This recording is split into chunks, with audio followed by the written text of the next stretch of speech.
ನಮಸ್ಕೃತ್ಯ ನರಂ ಚೈವ ನರೋತ್ತಮಂ ದೇವೀಂ ಸರಸ್ವತೀಂ ಚೈವ ತತೋ ಜಯಮುದೀರಯೇತ್. ಓಂ ಶಾಂತಿ ಶಾಂತಿ ಶಾಂತಿ. ನಾವು ಮಹಾಭಾರತದ ಆದಿಪರ್ವದಲ್ಲಿ ವಿಚಾರ ಮಾಡ್ತಿದ್ವಿ. ಇವಾಗ ನಾರದ ಮಹರ್ಷಿಯರು ಬಂದು ಹೆಣ್ಣಿನ ವಿಷಯದಲ್ಲಿ ಅನೇಕ ವಿನಾಶಕಾರಿಯಾದಂಥ ಕೆಲಸಗಳು ನಡೆದಿದ್ದಾವೆ ಅಂತ ಕೆಲವೊಂದು ಪುರಾಣದ ವಿಷಯಗಳನ್ನು ಹೇಳಿದ್ದಾರೆ. ತ್ರಿಲೋತ್ತಮೆಯಿಂದ ಇಬ್ಬರು ರಾಕ್ಷಸರು ಅಣ್ಣ ತಮ್ಮಂದರು ಹೆಂಗೆ ಒಬ್ರಿಗೊಬ್ಬರು ಸಾಯಿಸ್ಕೊಂಡು ಮರಣ ಹೊಂದಿರ್ತಾರೆ, ಅದಕ್ಕೆ ನೀವೆಲ್ಲ ಕೂಡ ಒಂದು ನಿಯಮವನ್ನು ಪಾಲನೆ ಮಾಡ್ಕೋಬೇಕಂತ ಹೇಳೋಗಿರ್ತಾರೆ. ಆ ನಿಯಮವನ್ನು ಯಾರಾದರೂ ಭಂಗ ಮಾಡಿದ್ರೆ ಅವರಿಗೆ 12 ವರ್ಷ ವನವಾಸ ಮಾಡಬೇಕಾಗುತ್ತೆ. ಈಗ ವೈಶಂಪಾಯನರು ಮುಂದುವರೆದು ಹೇಳ್ತಾ ಇದ್ದಾರೆ.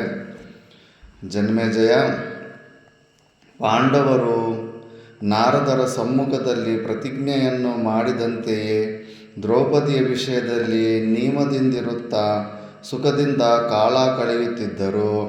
ತಮ್ಮ ಅಸ್ತ್ರಶಸ್ತ್ರಗಳ ಪ್ರಭಾವದಿಂದ ಅನೇಕ ರಾಜರನ್ನು ಆಶ್ರಿತರನ್ನಾಗಿ ಮಾಡಿಕೊಂಡರು. ಕೃಷ್ಣೆಯು ಸಹ ಮನುಜಶ್ರೇಷ್ಠರಾದ ಅಮಿತೋಜಸ್ಕರಾದ ಐವರಲ್ಲಿಯೂ ಬಹಳ ವಿಧೇಯಗಳಾಗಿ ನಡೆದುಕೊಳ್ಳುತ್ತಿದ್ದಳು. ದ್ರೌಪದಿ ಪಾಂಡವರು ಅನ್ಯೋನ್ಯವಾಗಿ ಪ್ರೀತಿಯಿಂದಿರುತ್ತಾ ನಿತ್ಯ ಸಂತುಷ್ಟರಾಗಿದ್ದರು. ತನ್ನಲ್ಲಿ ವಿಹರಿಸುತ್ತಿರುವ ಸರ್ಪಗಳಿಂದ ಸರಸ್ವತಿ ನದಿಯು ಸಂತೋಷಿಸುವಂತೆ ದ್ರೌಪದಿಯು ತನ್ನಲ್ಲಿ ಪ್ರೀತಿಯಿಂದಿರುವ 5 ಪತಿಗಳಿಂದ ಕೂಡಿ ಪರಮ ಸಂತುಷ್ಟಳಾಗಿದ್ದಳು. ಪಾಂಡವರು ಪರಮ ಧಾರ್ಮಿಕರಾಗಿ ವರ್ತಿಸುತ್ತಿದ್ದುದರಿಂದ ಕುರುವಂಶದವರೆಲ್ಲರೂ ದೋಷರಹಿತರಾಗಿ ನಿತ್ಯ ತುಷ್ಟರಾಗಿ ದಿನದಿನಕ್ಕೂ ಅಭಿವೃದ್ಧಿಯನ್ನು ಹೊಂದುತ್ತಿದ್ದರು. ದೀರ್ಘಕಾಲವು ಕಳೆಯಿತು. ಒಂದು ದಿನ ಕೆಲವರು ಕಳ್ಳರು ಬ್ರಾಹ್ಮಣನೊಬ್ಬನ ಹಸುಗಳನ್ನು ಕದ್ದುಕೊಂಡು ಹೋದರು. ಬ್ರಾಹ್ಮಣನು ಅದನ್ನು ತಿಳಿದು ಬಹಳ ಸಂಕಟ ಪಡುತ್ತಾ ಕೋಪಾವಿಷ್ಟನಾಗಿ ಖಾಂಡವ ಪ್ರಸ್ಥಕ್ಕೆ ಬಂದು ಅರಮನೆಯ ಮುಂದೆ ನಿಂತು ಪಾಂಡವರನ್ನು ಉದ್ದೇಶಿಸಿ ಹೇಳತೊಡಗಿದನು. ಪಾಂಡವರೇ, ನಿಮ್ಮ ಈ ರಾಜ್ಯದಲ್ಲಿಯೇ ನನ್ನ ಗೋಧನವು ನೀಚರಿಂದ ಬಲಾತ್ಕಾರವಾಗಿ ಅಪಹರಿಸಲ್ಪಟ್ಟಿದೆ. ನೀವೀಗಲೇ ಅವರನ್ನು ಹಿಂಬಾಲಿಸಿ ಹೋಗಿರಿ. ಅಯ್ಯೋ, ಶಾಂತನಾದ ಬ್ರಾಹ್ಮಣನೊಬ್ಬನು ಯಾಗಕ್ಕಾಗಿ ಉಪಯೋಗಿಸುತ್ತಿದ್ದ ಹವಿಷ್ಯನ್ನು ಕಾಗೆಗಳು ಕಚ್ಚಿಕೊಂಡು ಹೋದಂತಾಯಿತಲ್ಲ. ಅರಾಜಕತ್ವವೇ ಹೀಗೆ. ಗುಹೆಯಲ್ಲಿ ಹುಳಿ ಇಲ್ಲವೆಂದು ತಿಳಿದ ಮೇಲೆ ಗುಳ್ಳೆನರಿಯೂ ಹುಳಿಯ ಗುಹೆಗೆ ಧೈರ್ಯವಾಗಿ ಮುತ್ತಿಗೆ ಹಾಕುವುದು. ಪ್ರಜೆಗಳ ಆದಾಯದಲ್ಲಿ 6ನೇ 1 ಪಾಲು ರಾಜಾದಾಯವನ್ನು ಉಪಭೋಗಿಸುವ ರಾಜನು ತನ್ನ ಪ್ರಜೆಗಳನ್ನು ಆಪತ್ಕಾಲದಲ್ಲಿ ರಕ್ಷಿಸದಿದ್ದರೆ ಪ್ರಪಂಚದಲ್ಲಿಯೇ ಬಹಳ ಪಾಪಿಷ್ಟವೆನಿಸುವುದೆಂದು ರಾಜ ನೀತಿಜ್ಞರು ಹೇಳುತ್ತಾರೆ. ಅಂದರೆ ಟ್ಯಾಕ್ಸ್ ಕೂಡ 120 ರೂಪಾಯಿ ಸಂಪಾದನೆ ಮಾಡಿದ್ರೆ 20 ರೂಪಾಯಿ ನೀನು ಟ್ಯಾಕ್ಸ್ ಕಟ್ಟಬೇಕು. ಆವಾಗ ರಾಜರು ಟ್ಯಾಕ್ಸ್ ಹಾಕ್ತಾಯಿದ್ರಂತ. ನಾವಿವಾಗ ಗೋರ್ಮೆಂಟನ್ನು ಕೇಳ್ತೀವಲ್ಲ, ಏನು ಮಾಡ್ತಾಯಿದ್ದಾರೆ ಪೊಲೀಸ್ ಡಿಪಾರ್ಟ್ಮೆಂಟ್, ಏನು ಮಾಡ್ತಾಯಿದ್ದಾರೆ, ನೀವು ನಿದ್ದೆ ಮಾಡ್ತಿದ್ದೀರಾ? ನಾವು ಟ್ಯಾಕ್ಸ್ ಪೇಯರ್ಸು, ನಮ್ಮ ಟ್ಯಾಕ್ಸ್ ರೊಕ್ಕ ತಿಂದು ನೀವು ಸುಮ್ಮನೆ ಏನು ಕೆಲಸನೇ ಮಾಡೋದಿಲ್ಲ ಅಂತ ಹೆಂಗೆ ಕೇಳ್ತಾರೆ. ಆ ಬ್ರಾಹ್ಮಣ ಹಂಗೆ ಕೇಳ್ತಾ ಇದ್ದಾನೆ. ನೀವು ನಮ್ಮ ಹತ್ರ ಎಲ್ಲ ಟ್ಯಾಕ್ಸ್ ವಸೂಲಿ ಮಾಡಿಕೊಂಡು ಇವಾಗ ಕಳ್ಳರು ನನ್ನ ಹಸುಗಳನ್ನು ಕದ್ಕೊಂಡು ಹೋಗ್ತಾ ಇದ್ದಾರೆ, ನೀವೇನು ಮಾಡಲಿಲ್ವಲ್ಲ ಅಂತ. ಧರ್ಮಕ್ಕೆ ನ್ಯೂನತೆ ಉಂಟಾಗಿದೆ. ರಾಜಕುಮಾರರೇ, ನನ್ನ ಗೋಧನದ ಅಪಹಾರದಿಂದಾಗಿ ನಾನಿಂದು ಬಹಳ ದುಃಖಿತನಾಗಿದ್ದೇನೆ. ನನ್ನನ್ನು ಉದ್ಧರಿಸಿರಿ. ಅಸ್ತ್ರಗಳನ್ನು ಧರಿಸಿ ಈಗಲೇ ಹೊರಡಿರಿ. ಜನ್ಮೇಜಯ, ಬ್ರಾಹ್ಮಣನ ರೋದನವನ್ನು ಮಾತುಗಳನ್ನು ಅರಮನೆಯೊಳಗಿದ್ದ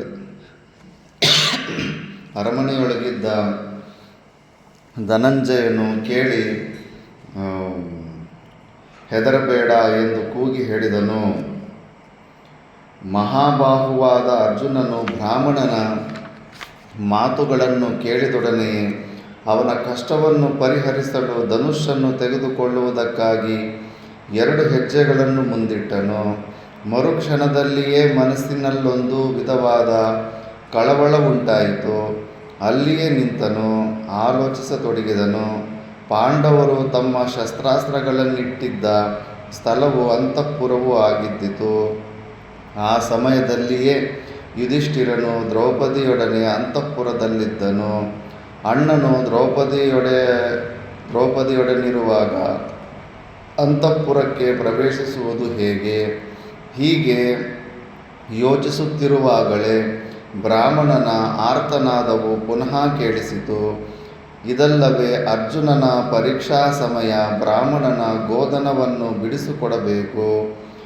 ಆಯುಧವಿಲ್ಲದೆ ಈ ಕಾರ್ಯವು ಸಾಧ್ಯವಿರಲಿಲ್ಲ. ಆಯುಧವನ್ನು ತರಲು ಹೋದರೆ ವನವಾಸಕ್ಕೆ ಸಿದ್ಧನಾಗಬೇಕು. ಅರ್ಜುನನು ಕ್ಷಣಕಾಲ ಯೋಚಿಸಿದನು. ಅಯ್ಯೋ, ನಿರಪರಾಧಿಯಾದ ಈ ಬ್ರಾಹ್ಮಣನ ಗೋಧನವು ಕಳ್ಳರಿಂದ ಅಪಹೃತವಾಗಿದೆ. ನಮ್ಮ ಬಾಗಿಲಿಗೆ ಬಂದು ಅಳುತ್ತಾ ನಿಂತಿದ್ದಾನೆ. ಅವನ ಕಣ್ಣೀರನ್ನು ಒರೆಸಿಯೇ ತೀರಬೇಕು. ನಾನೊಂದು ವೇಳೆ ವನವಾಸ ಮಾಡಬೇಕಾಗುವುದೆಂಬ ಭಯದಿಂದ ಇವನನ್ನು ರಕ್ಷಣೆ ಮಾಡದಿದ್ದರೆ ರಾಜನು ಪಾಪಭೂಯಿಷ್ಠನಾಗುತ್ತಾನೆ. ಆಸ್ತಿಕ್ಯದ ವಿನಾಶವಾಗುತ್ತದೆ. ದುಷ್ಟ ಶಿಕ್ಷಣ, ಶಿಷ್ಟ ಪರಿಪಾಲನೆಗಳಿಗೆ ನಾವು ಅಸಮರ್ಥರೆಂಬ ಪ್ರವಾದವು ಲೋಕದಲ್ಲೆಲ್ಲ ಹರಡುತ್ತದೆ. ನಾವು ಧರ್ಮಭ್ರಷ್ಟರಾಗುತ್ತೇವೆ. ಆದುದರಿಂದ ಬ್ರಾಹ್ಮಣನ ದುಃಖ ನಿವಾರಣೆಯನ್ನು ಮಾಡುವುದೇ ಮುಖ್ಯ ಕರ್ತವ್ಯ. ಆದರೆ ಈ ಕಾರ್ಯಕ್ಕಾಗಿ ನಾನಿಂದು ಶತ್ರುರಹಿತನಾದ ಯುಧಿಷ್ಠಿರನನ್ನು ಅನಾದರಣೆ ಮಾಡಿ ಆಯುಧ ಗ್ರಹಣಕ್ಕಾಗಿ ಅಂತಃಪುರವನ್ನು ಪ್ರವೇಶಿಸಿದರೆ ಅಣ್ಣನೊಡನೆ ಅವಿಧೇಯತೆಯಿಂದ ಅಸತ್ಯದಿಂದ ವರ್ತಿಸಿದಂತಾಗುತ್ತದೆ. ಇಷ್ಟು ಮಾತ್ರವಲ್ಲ, ಇದರಿಂದ ನಾನು ಅರಣ್ಯವಾಸದ ಶಿಕ್ಷೆಗೂ ಒಳಗಾಗಬೇಕಾಗುತ್ತದೆ. ಅಣ್ಣನು ಏಕಾಂತದಲ್ಲಿರುವಾಗ ಅಲ್ಲಿಗೆ ಪ್ರವೇಶಿಸುವುದರಿಂದ ಅಣ್ಣನನ್ನು ಅನಾದರಣೆ ಮಾಡಿದಂತಾಗುತ್ತದೆ. ಇದೊಂದು ಹೊರತಾಗಿ ಉಳಿದ ವಿಷಯಗಳು ಪರಿಗಣನೀಯವಲ್ಲ. ಅಣ್ಣನ ಏಕಾಂತ ಗೃಹವನ್ನು ಪ್ರವೇಶಿಸುವುದು ಅಧರ್ಮವೆನಿಸಿದರೂ ಚಿಂತೆಯಿಲ್ಲ. ಇದರಿಂದಾಗಿ ನನಗೆ ವನವಾಸ ಪ್ರಾಪ್ತಿಯಾದರೂ ಚಿಂತೆಯಿಲ್ಲ. ಅರಣ್ಯದಲ್ಲಿಯೇ ನಾನು ಸತ್ತು ಹೋದರೂ ಚಿಂತೆಯಿಲ್ಲ. ನನ್ನ ಶರೀರವು ನಾಶವಾಗಿ ಹೋದರೂ ಗೋಬ್ರಾಹ್ಮಣ ರಕ್ಷಾರೂಪವಾದ ಶ್ರೇಷ್ಠವಾದ ಧರ್ಮವಾದರೂ ಉಳಿದಂತಾಗುತ್ತದೆ. ಶರೀರ ರಕ್ಷಣೆಗಿಂತಲೂ ಧರ್ಮದ ರಕ್ಷಣೆಯೇ ಹೆಚ್ಚಿನದು. ಈ ಥರ ಸಮಸ್ಯೆಗಳು ಜೀವನದಲ್ಲಿ ಬರ್ತಾನೆ ಇರ್ತವೆ. 2 ಧರ್ಮಗಳು ಬರ್ತವೆ. ಒಂದು ಧರ್ಮಕ್ಕೆ ಇನ್ನೊಂದು ಧರ್ಮ ಅಡ್ಡಿ ಆಗುತ್ತೆ. ಈಗ ಬ್ರಾಹ್ಮಣನನ್ನು ಕಾಪಾಡಲಿಲ್ಲ ಅಂದರೆ ರಾಜನಿಗೆ ಕೆಟ್ಟ ಹೆಸರು ಬರುತ್ತೆ, ಅದ್ರ ಕೆಟ್ಟ ಹೆಸರು ಬರುತ್ತೆ. ಅವನು ಕಾಪಾಡಬೇಕಂದ್ರೆ ಅವನು ಯುದ್ಧ ಮಾಡಬೇಕಾದ ಗಾಂಡಿಯ ವಸ್ತ್ರಗಳೆಲ್ಲ ಧರ್ಮರಾಜ, ಯುಧಿಷ್ಠಿರ ಮತ್ತು ದ್ರೌಪದಿ ಏಕಾಂತದಲ್ಲಿರುವಂಥ ರೂಮಲ್ಲಿ ಇಟ್ಟಿರ್ತಾನೆ. ಅವ್ರು ಏಕಾಂತದಲ್ಲಿದ್ದಾಗ ಇನ್ನೊಬ್ರು ಯಾರಾದರೂ ನಿಯಮನ ಭಂಗ ಮಾಡಿ ಒಳಗಡೆ ಹೋದ್ರೆಗನ 12 ವರ್ಷ ಕಾಡಿಗೆ ವನವಾಸಕ್ಕೆ ಹೋಗಬೇಕಾಗುತ್ತೆ. ಆದ್ದರಿಂದ ಇವಾಗ ಈ ಧರ್ಮ ಉಲ್ಲಂಘನೆ ಮಾಡಬೇಕು, ಈ ಧರ್ಮ ಉಲ್ಲಂಘನೆ ಮಾಡಬೇಕಂತ ಯಾವಾಗಲೂ ಅಷ್ಟೇ ನಮ್ಮ ಸ್ವಾರ್ಥಕ್ಕಿಂತ ಪರೋಪಕಾರ ದೃಷ್ಟಿಯಲ್ಲಿ ನಾವು ನೋಡಿದಾಗ, ಭಗವಂತನನ್ನು ಸಾಕ್ಷಿಭೂತದಲ್ಲಿ ಇಟ್ಕೊಂಡು ನೋಡಿದಾಗ ಇಂಥ ಧರ್ಮ ಸೂಕ್ಷ್ಮದಲ್ಲಿ ನಮಗೆ ಒಳ್ಳೆಯ ವಿಚಾರ ಬರುತ್ತೆ. ನಮಗೆ ಹಾನಿ ಆದರೂ ಪರವಾಗಿಲ್ಲ, ಇನ್ನೊಬ್ಬರಿಗೂ ಒಳ್ಳೆಯದಾಗಬೇಕು ಅನ್ನೋ ಒಂದು ವಿಚಾರದಲ್ಲಿ ಇವಾಗ ಅದನ್ನು ಪರವಾಗಿಲ್ಲ, ನಾನು ಕಾಡಿಗೆ ಹೋದರೂ ಪರವಾಗಿಲ್ಲ, ಬ್ರಾಹ್ಮಣನ ರಕ್ಷಣೆ ಮಾಡ್ತೀನಿ ಅಂತ ಹೋಗ್ತಾನೆ.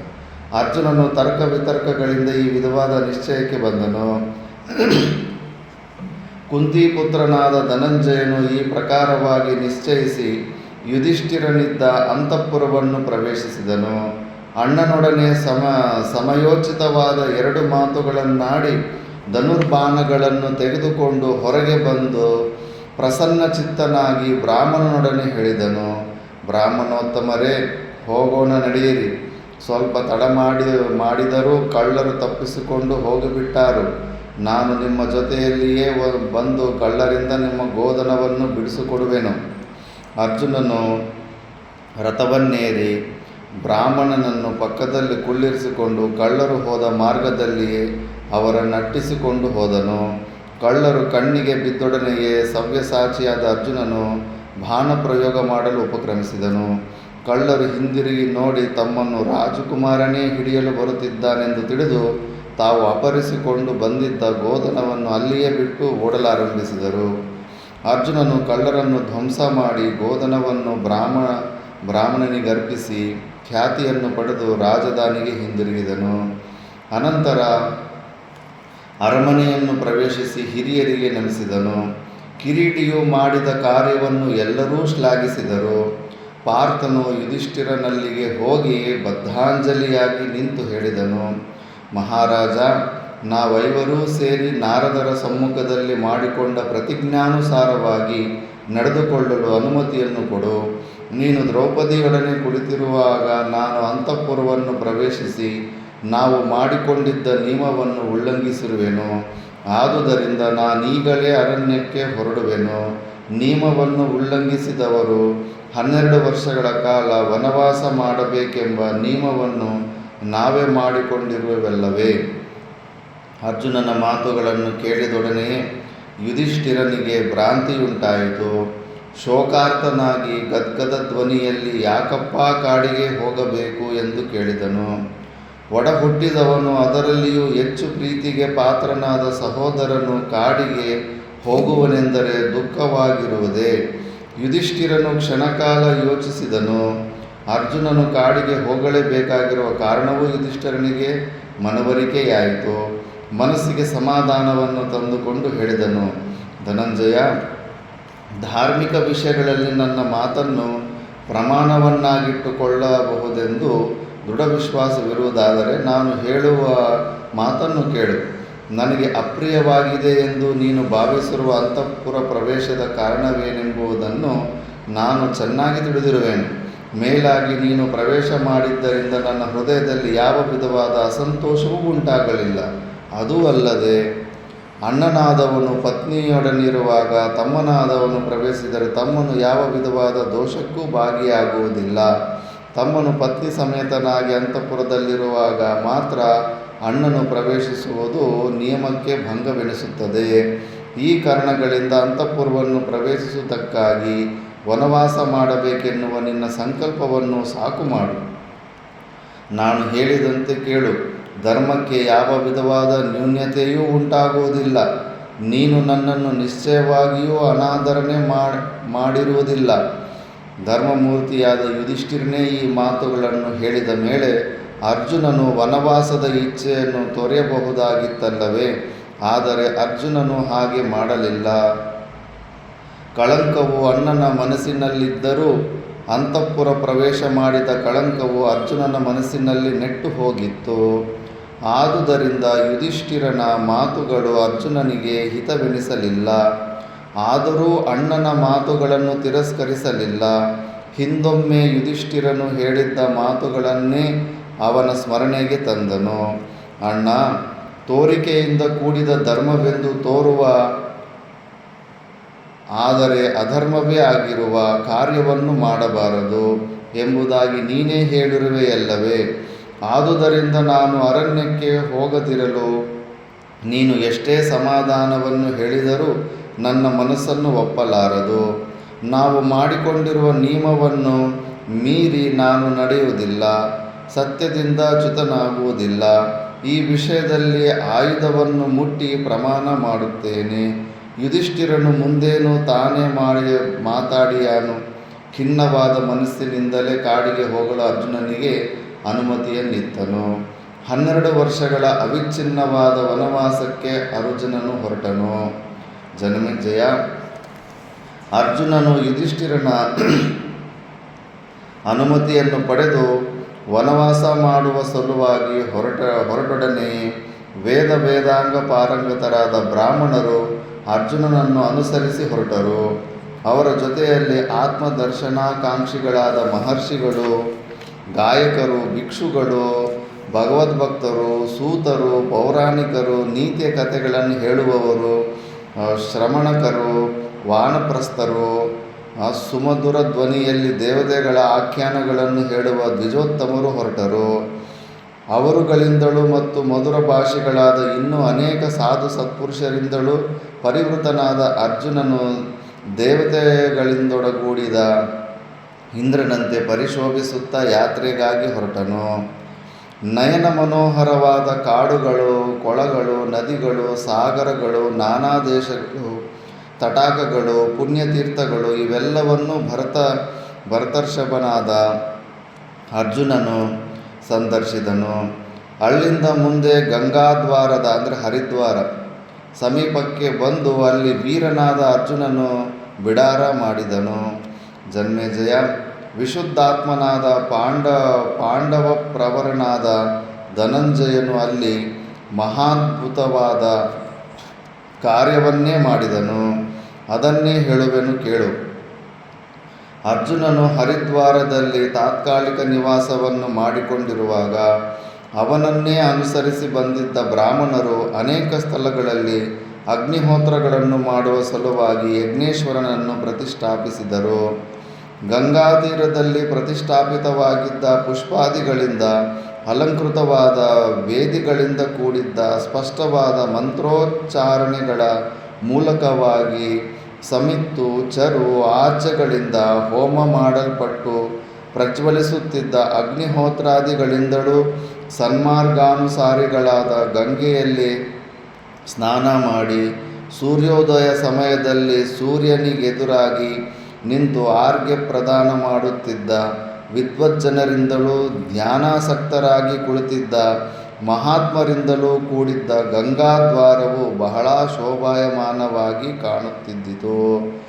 ಅರ್ಜುನನ ಆಶ್ರಮವು ಮಹಾತ್ಮರಿಂದಲೂ ವಿದ್ವಾಂಸರಿಂದಲೂ ಬ್ರಾಹ್ಮಣೋತ್ತಮರಿಂದಲೂ ನಿಬಿಡವಾಗಿರಲಾಗಿ ಒಂದು ದಿನ ಪಾಂಡವೃಷಭನಾದ ಕುಂತಿಪುತ್ರನಾದ ಅರ್ಜುನನು ದೈನಂದಿನಿ ಪದ್ಧತಿಯಲ್ಲಿ ಸ್ನಾನ ಮಾಡುವ ಸಲುವಾಗಿ ಗಂಗಾ ನದಿಯಲ್ಲಿಳಿದನು. ಯಥಾವಿಧಿಯಾಗಿ ಸ್ನಾನವನ್ನು ಮುಗಿಸಿ ಪಿತೃದೇವತೆಗಳಿಗೆ ತರ್ಪಣವನ್ನು ಕೊಟ್ಟು ಅಗ್ನಿ ಕಾರ್ಯವನ್ನು ಮಾಡುವ ಅಪೇಕ್ಷೆಯಿಂದ ನದಿಯ ದಂಡೆಯ ಕಡೆಗೆ ತಿರುಗಿದನು. ಅರವಿಂದ ವದನೆಯಾದ ಉಲೂಪಿ ಎಂಬ ನಾಗಕನ್ಯೆಯು ನದಿಯಿಂದ ದಂಡೆಯೆಡೆಗೆ ಹೋಗುತ್ತಿದ್ದ ಅರ್ಜುನನ ಪಾದಾರವಿಂದಗಳನ್ನು ಹಿಡಿದು ಪಾತಾಳ ಲೋಕಕ್ಕೆ ಸೆಳೆದುಕೊಂಡು ಹೋದಳು. ಕಾಮಪೀಡಿತೆಯಾಗಿದ್ದ ಉಲೂಪಿಯು ನಾಗರಾಜನಾದ ಕೌರವ್ಯನ ಸುಂದರವಾದ ಅರಮನೆಗೆ ಅರ್ಜುನನನ್ನು ಕರೆದೊಯ್ದಳು. ಅಲ್ಲೊಂದು ಅಗ್ನಿಕುಂಡವು ಪ್ರತಿಷ್ಠವಾಗಿದ್ದಿತು.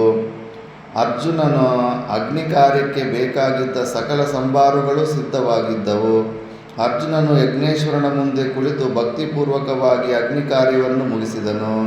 ನಾನು ಯಾರಿಂದ ಸೆಳೆಯಲ್ಪಟ್ಟೆನೋ, ಎಲ್ಲಿದ್ದೇನೆ ಎಂಬ ಯಾವುದೇ ವಿಧವಾದ ಶಂಕೆಯೂ ಇಲ್ಲದೆ ತದೇಕಚಿತ್ತನಾಗಿ ಅರ್ಜುನನು ಯಜ್ಞೇಶ್ವರನನ್ನು ಪೂಜಿಸಿದ ಕಾರಣ ಅಗ್ನಿದೇವನು ಸುಪ್ರೀತನಾದನು. ಅಗ್ನಿ ಕಾರ್ಯವು ಮುಗಿದ ನಂತರ ಅರ್ಜುನನು ಮೇಲೆದ್ದು ಪಕ್ಕದಲ್ಲಿ ನಿಂತಿದ್ದ ನಾಗರಾಜ ಪುತ್ರಿಯಾದ ಉಲೂಪಿಯನ್ನು ನೋಡಿ ಮುಗುಳ್ನಗೆಯನ್ನು ಬೀರುತ್ತಾ ಹೇಳಿದನು, ಭಾಮಿನಿ, ಎಂತಹ ಸಾಹಸ ಕಾರ್ಯವನ್ನು ಮಾಡಿಬಿಟ್ಟೆ. ಈ ಸುಂದರವಾದ ದೇಶವ್ಯಾವುದು? ನೀನ್ಯಾರು? ಯಾರ ಮಗಳು? ಲಜ್ಜೆಯಿಂದ ಕೆಂಪೇರಿದ ಮುಖಭಾವದಿಂದ ಕೂಡಿದ್ದ ನಾಗಕನ್ಯೆಯು ಜೇನಿನಂತೆ ಮಧುರವಾದ ಮಾತುಗಳನ್ನು ಹೇಳಿದಳು. ರಾಜಕುಮಾರ, ಐರಾವತವೆಂಬ ನಾಗನ ವಂಶದಲ್ಲಿ ಹುಟ್ಟಿದ್ದ ಕೌರವ್ಯನೆಂಬ ನಾಗಶ್ರೇಷ್ಠನೊಬ್ಬನಿರುವನು. ಅವನ ಮಗಳು ನಾನು. ನನ್ನನ್ನು ಉಲೂಪಿ ಎಂದು ಕರೆಯುವರು. ಗಂಗೆಯಲ್ಲಿ ಸ್ನಾನ ಮಾಡಲು ಇಳಿದಿದ್ದ ನಿನ್ನ ಶರೀರದ ಸೊಬಗನ್ನು ಕಂಡು ಸುಮಶರನ ಬಾಣಗಳ ಆಘಾತಕ್ಕೆ ತುತ್ತಾದೆನು. ನನಗೆ ಆ ವೇಳೆಯಲ್ಲಿ ಏನನ್ನು ಮಾಡಬೇಕು, ಏನು ಮಾಡಬಾರದು ಎಂಬ ಪರಿವೆಯೇ ಉಂಟಾಗಲಿಲ್ಲ. ನಿನ್ನಲ್ಲಿಗೆ ಕರೆತಂದೆನು. ಕುರುವಂಶ ಪ್ರದೀಪನೆ,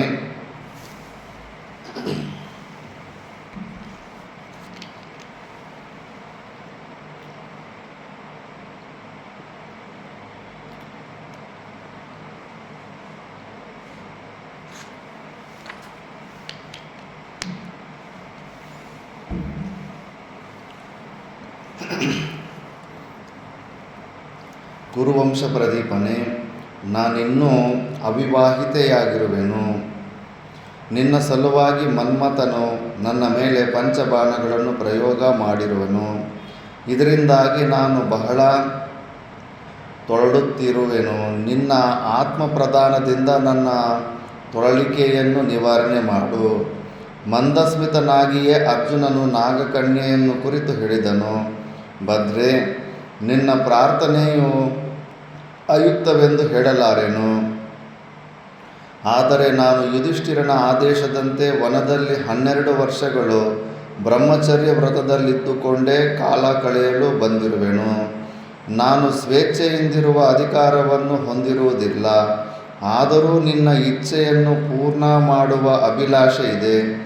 ನಾನು ಹುಟ್ಟಿದಂದಿನಿಂದ ಎಂದೂ ಎಲ್ಲಿಯೂ ಸುಳ್ಳನ್ನಾಡಿರುವುದಿಲ್ಲ.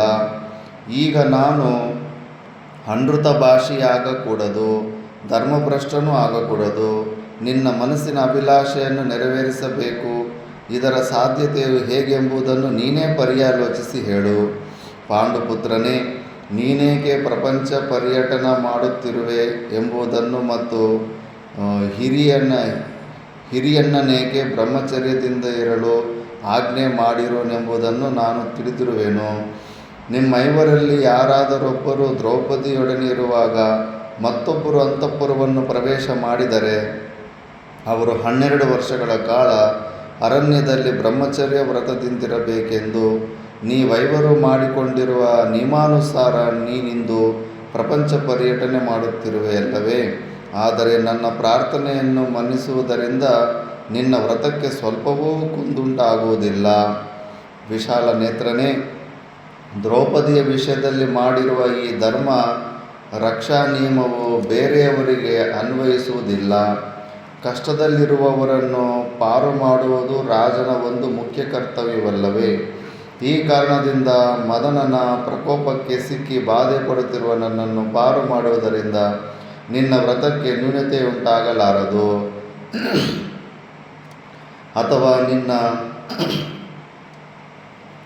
ಬ್ರಹ್ಮಚರ್ಯ ವ್ರತಕ್ಕೆ ಸ್ವಲ್ಪ ಲೋಪವಾಗುವುದೆಂದೇ ಭಾವಿಸಬಹುದಾದರೂ ನನ್ನ ಪ್ರಾಣವನ್ನುಳಿಸುವುದರಿಂದ ಹೆಚ್ಚಿನ ಧರ್ಮವನ್ನು ಕೀರ್ತಿಯನ್ನು ಪಡೆಯುವೆ ಎಂಬುದರಲ್ಲಿ ಸ್ವಲ್ಪವೂ ಸಂಶಯವಿಲ್ಲ. ನೀನೇನಾದರೂ ನನ್ನನ್ನು ನಿರ್ಲಕ್ಷಿಸಿ ಹೋದಲ್ಲಿ ನಾನು ಖಂಡಿತವಾಗಿಯೂ ಪ್ರಾಣ ತೊರೆಯುವೆನು. ಸದಾ ನಾನು ನಿನ್ನ ಆರಾಧಕಳಾಗಿರುವೆನು, ಸೇವಕಿಯಾಗಿರುವೆನು. ನೀನು ದೀನರಾದವರನ್ನು ಅನಾಥರಾದವರನ್ನು ಅನುದಿನವೂ ಸಂರಕ್ಷಿಸುತ್ತಿರುವೆಯಲ್ಲವೇ? ಇದೇ ನಿನ್ನ ಧರ್ಮವೆಂದು ತಿಳಿದಿರುವೆಯಲ್ಲವೇ? ಆದುದರಿಂದ ದೀನಳಾದ ನನ್ನ ಪ್ರಾರ್ಥನೆಯನ್ನು ಮನ್ನಿಸಿ ಆತ್ಮಪ್ರದಾನ ಮಾಡು. ಪುರುಷೋತ್ತಮ, ನಾನು ನಿನ್ನ ಆಶ್ರಯವನ್ನು ಕೇಳುತ್ತಿರುವೆನು. ನೀನು ನನ್ನ ಪ್ರಾರ್ಥನೆಯನ್ನು ತಿರಸ್ಕರಿಸಿ ಬಿಡುವೆ ಎಂಬ ಉದ್ವಿಗ್ನತೆಯಿಂದ ಬಹು ದುಃಖಿತಳಾಗಿ ಗೋಳಿಡುತ್ತಾ ಬೇಡಿಕೊಳ್ಳುವೆನು. ನಾನು ನಿನ್ನಲ್ಲಿ ಅನುರಕ್ತಳಾಗಿರುವೆನು. ಆದುದರಿಂದ ನೀನು ನನಗೆ ಪ್ರಿಯವಾದುದನ್ನು ಮಾಡು. ನಿನ್ನ ಆತ್ಮಪ್ರದಾನ ಮಾಡು. ನನ್ನ ಕಾಮನೆಯನ್ನು ಪೂರೈಸು ಪಾರ್ಥ. ಉಲೂಪಿಯು ಹೀಗೆ ಹೇಳಿದ ನಂತರ ಪಾರ್ಥನು ಕಾಮಾರ್ಥಳಾಗಿರುವ ಉಲೂಪಿಯ ಕಾಮನೆಯನ್ನು ಪೂರೈಸುವುದೇ ಧರ್ಮವೆಂದು ನಿಶ್ಚಯಿಸಿದವನಾಗಿ ಅವಳು ಹೇಳಿದಂತೆಯೇ ಮಾಡಿದನು. ಪ್ರತಾಪವಂತನಾದ ಅರ್ಜುನನು ನಾಗರಾಜನ ಅರಮನೆಯಲ್ಲಿಯೇ ಉಲೂಪಿಯ ಜೊತೆಯಲ್ಲಿ ರಾತ್ರಿಯನ್ನು ಕಳೆದು ಸೂರ್ಯೋದಯವಾಗುತ್ತಲೇ ಕೌರವ್ಯನ ನಾಗರಾಜನ ಅರಮನೆಯಿಂದ ಹೊರಟು ಬಿಟ್ಟನು.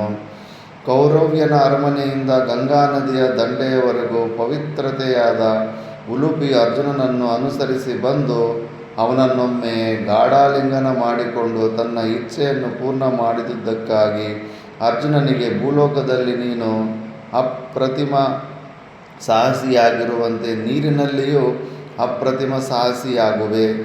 ಜಲಚರ ಪ್ರಾಣಿಗಳೆಲ್ಲವೂ ನಿನ್ನ ಅಧೀನವಾಗುವವು ಎಂಬ ವರವನ್ನಿತ್ತು ಸಂತುಷ್ಟ ಹೃದಯಳಾಗಿ ತನ್ನ ಅರಮನೆಗೆ ಹಿಂದಿರುಗಿದಳು. ಜನಮೇಜಯ, ವಜ್ರಧರನ ಮಗನಾದ ಅರ್ಜುನನು ನದಿಯ ತೀರಕ್ಕೆ ಬಂದು ಹಿಂದಿನ ದಿನ ನಡೆದ ವೃತ್ತಾಂತಗಳೆಲ್ಲವನ್ನೂ ತನ್ನನ್ನು ಅನುಸರಿಸಿ ಬಂದಿದ್ದ ಬ್ರಾಹ್ಮಣರಿಗೆ ಹೇಳಿ ಮುಂದೆ ಹಿಮವತ್ ಪರ್ವತದ ತಪ್ಪಲಿಗೆ ಹೋದನು. ಅಗಸ್ತ್ಯವಟವೆಂಬ ಪುಣ್ಯಕ್ಷೇತ್ರವನ್ನು ದರ್ಶನ ಮಾಡಿ ಅಲ್ಲಿಂದ ಮುಂದೆ ವಶಿಷ್ಠ ಪರ್ವತಕ್ಕೆ ಪ್ರಯಾಣ ಮಾಡಿದನು. ಅಲ್ಲಿಂದ ಮುಂದೆ ಭೃಗುತುಂಗಕ್ಕೆ ಹೋಗಿ ಅಲ್ಲಿದ್ದ ಭೃಗುತೀರ್ಥದಲ್ಲಿ ಸ್ನಾನ ಮಾಡಿ ಸಾವಿರಾರು ಬ್ರಾಹ್ಮಣರಿಗೆ ಗೋವುಗಳನ್ನು ಮನೆಗಳನ್ನು ದಾನವಾಗಿ ಕೊಟ್ಟನು. ಅಲ್ಲಿಂದ ಮುಂದಕ್ಕೆ ಹಿರಣ್ಯ ಬಿಂದುವೆಂಬ ಆಶ್ರಮಕ್ಕೆ ಹೋಗಿ ಅಲ್ಲಿದ್ದ ತೀರ್ಥಗಳಲ್ಲಿ ಸ್ನಾನ ಮಾಡಿ ಅದರ ಸಮೀಪದಲ್ಲಿದ್ದ ಅನೇಕ ಪವಿತ್ರ ಸ್ಥಳಗಳನ್ನು ಸಂದರ್ಶಿಸಿದನು. ಅನಂತರ ಹಿಮವತ್ ಪರ್ವತದ ತಪ್ಪಲಿನಿಂದ ಕೆಳಗಿಳಿದು ಬ್ರಾಹ್ಮಣರದೊಂದುಗೂಡಿ ಪೂರ್ವ ದಿಕ್ಕಿಗೆ ಯಾತ್ರೆ ಹೊರಟನು. ಅರ್ಜುನನು ಪೂರ್ವ ದಿಕ್ಕಿನಲ್ಲಿದ್ದ ಪುಣ್ಯಕ್ಷೇತ್ರಗಳನ್ನು ಅನುಕ್ರಮವಾಗಿ ಸಂದರ್ಶಿಸುತ್ತಾ ನೈಮಿಷಾರಣ್ಯಕ್ಕೆ ಹೋದನು. ಹೋಗುವಾಗ ಉತ್ಪಲಿನಿ, ನಂದ, ಅಪರನಂದ, ಕೌಶಿಕಿ, ಗಯಾ ಮತ್ತು ಗಂಗಾ ನದಿಗಳಲ್ಲಿ ಯಥಾನುಕ್ರಮವಾಗಿ ಸ್ನಾನ ಮಾಡಿ ತನ್ನನ್ನು ಪವಿತ್ರನನ್ನಾಗಿ ಮಾಡಿಕೊಂಡು ಪಿತೃದೇವತೆಗಳಿಗೆ ತರ್ಪಣಾದಿಗಳನ್ನು ಕೊಟ್ಟು ಬ್ರಾಹ್ಮಣರಿಗೆ ದಾನ ದಕ್ಷಿಣೆಗಳನ್ನು ಗೋವುಗಳನ್ನು ಯಥೇಚ್ಛವಾಗಿ ಕೊಟ್ಟನು. ಅಲ್ಲಿಂದ ಮುಂದೆ ಅಂಗಭಂಗ ಕಳಿಂಗ ರಾಷ್ಟ್ರಗಳಿಗೆ ಹೋಗಿ ಆ ದೇಶಗಳಲ್ಲಿದ್ದ ಪವಿತ್ರ ಸ್ಥಳಗಳನ್ನು ಪುಣ್ಯತೀರ್ಥಗಳನ್ನು ಯಥಾವಿಧಿಯಾಗಿ ಸಂದರ್ಶನ ಮಾಡಿ ಬ್ರಾಹ್ಮಣರಿಗೆ ಯಥಾಯೋಗ್ಯವಾದ ದಾನ ದಕ್ಷಿಣೆಗಳನ್ನು ಕೊಟ್ಟನು.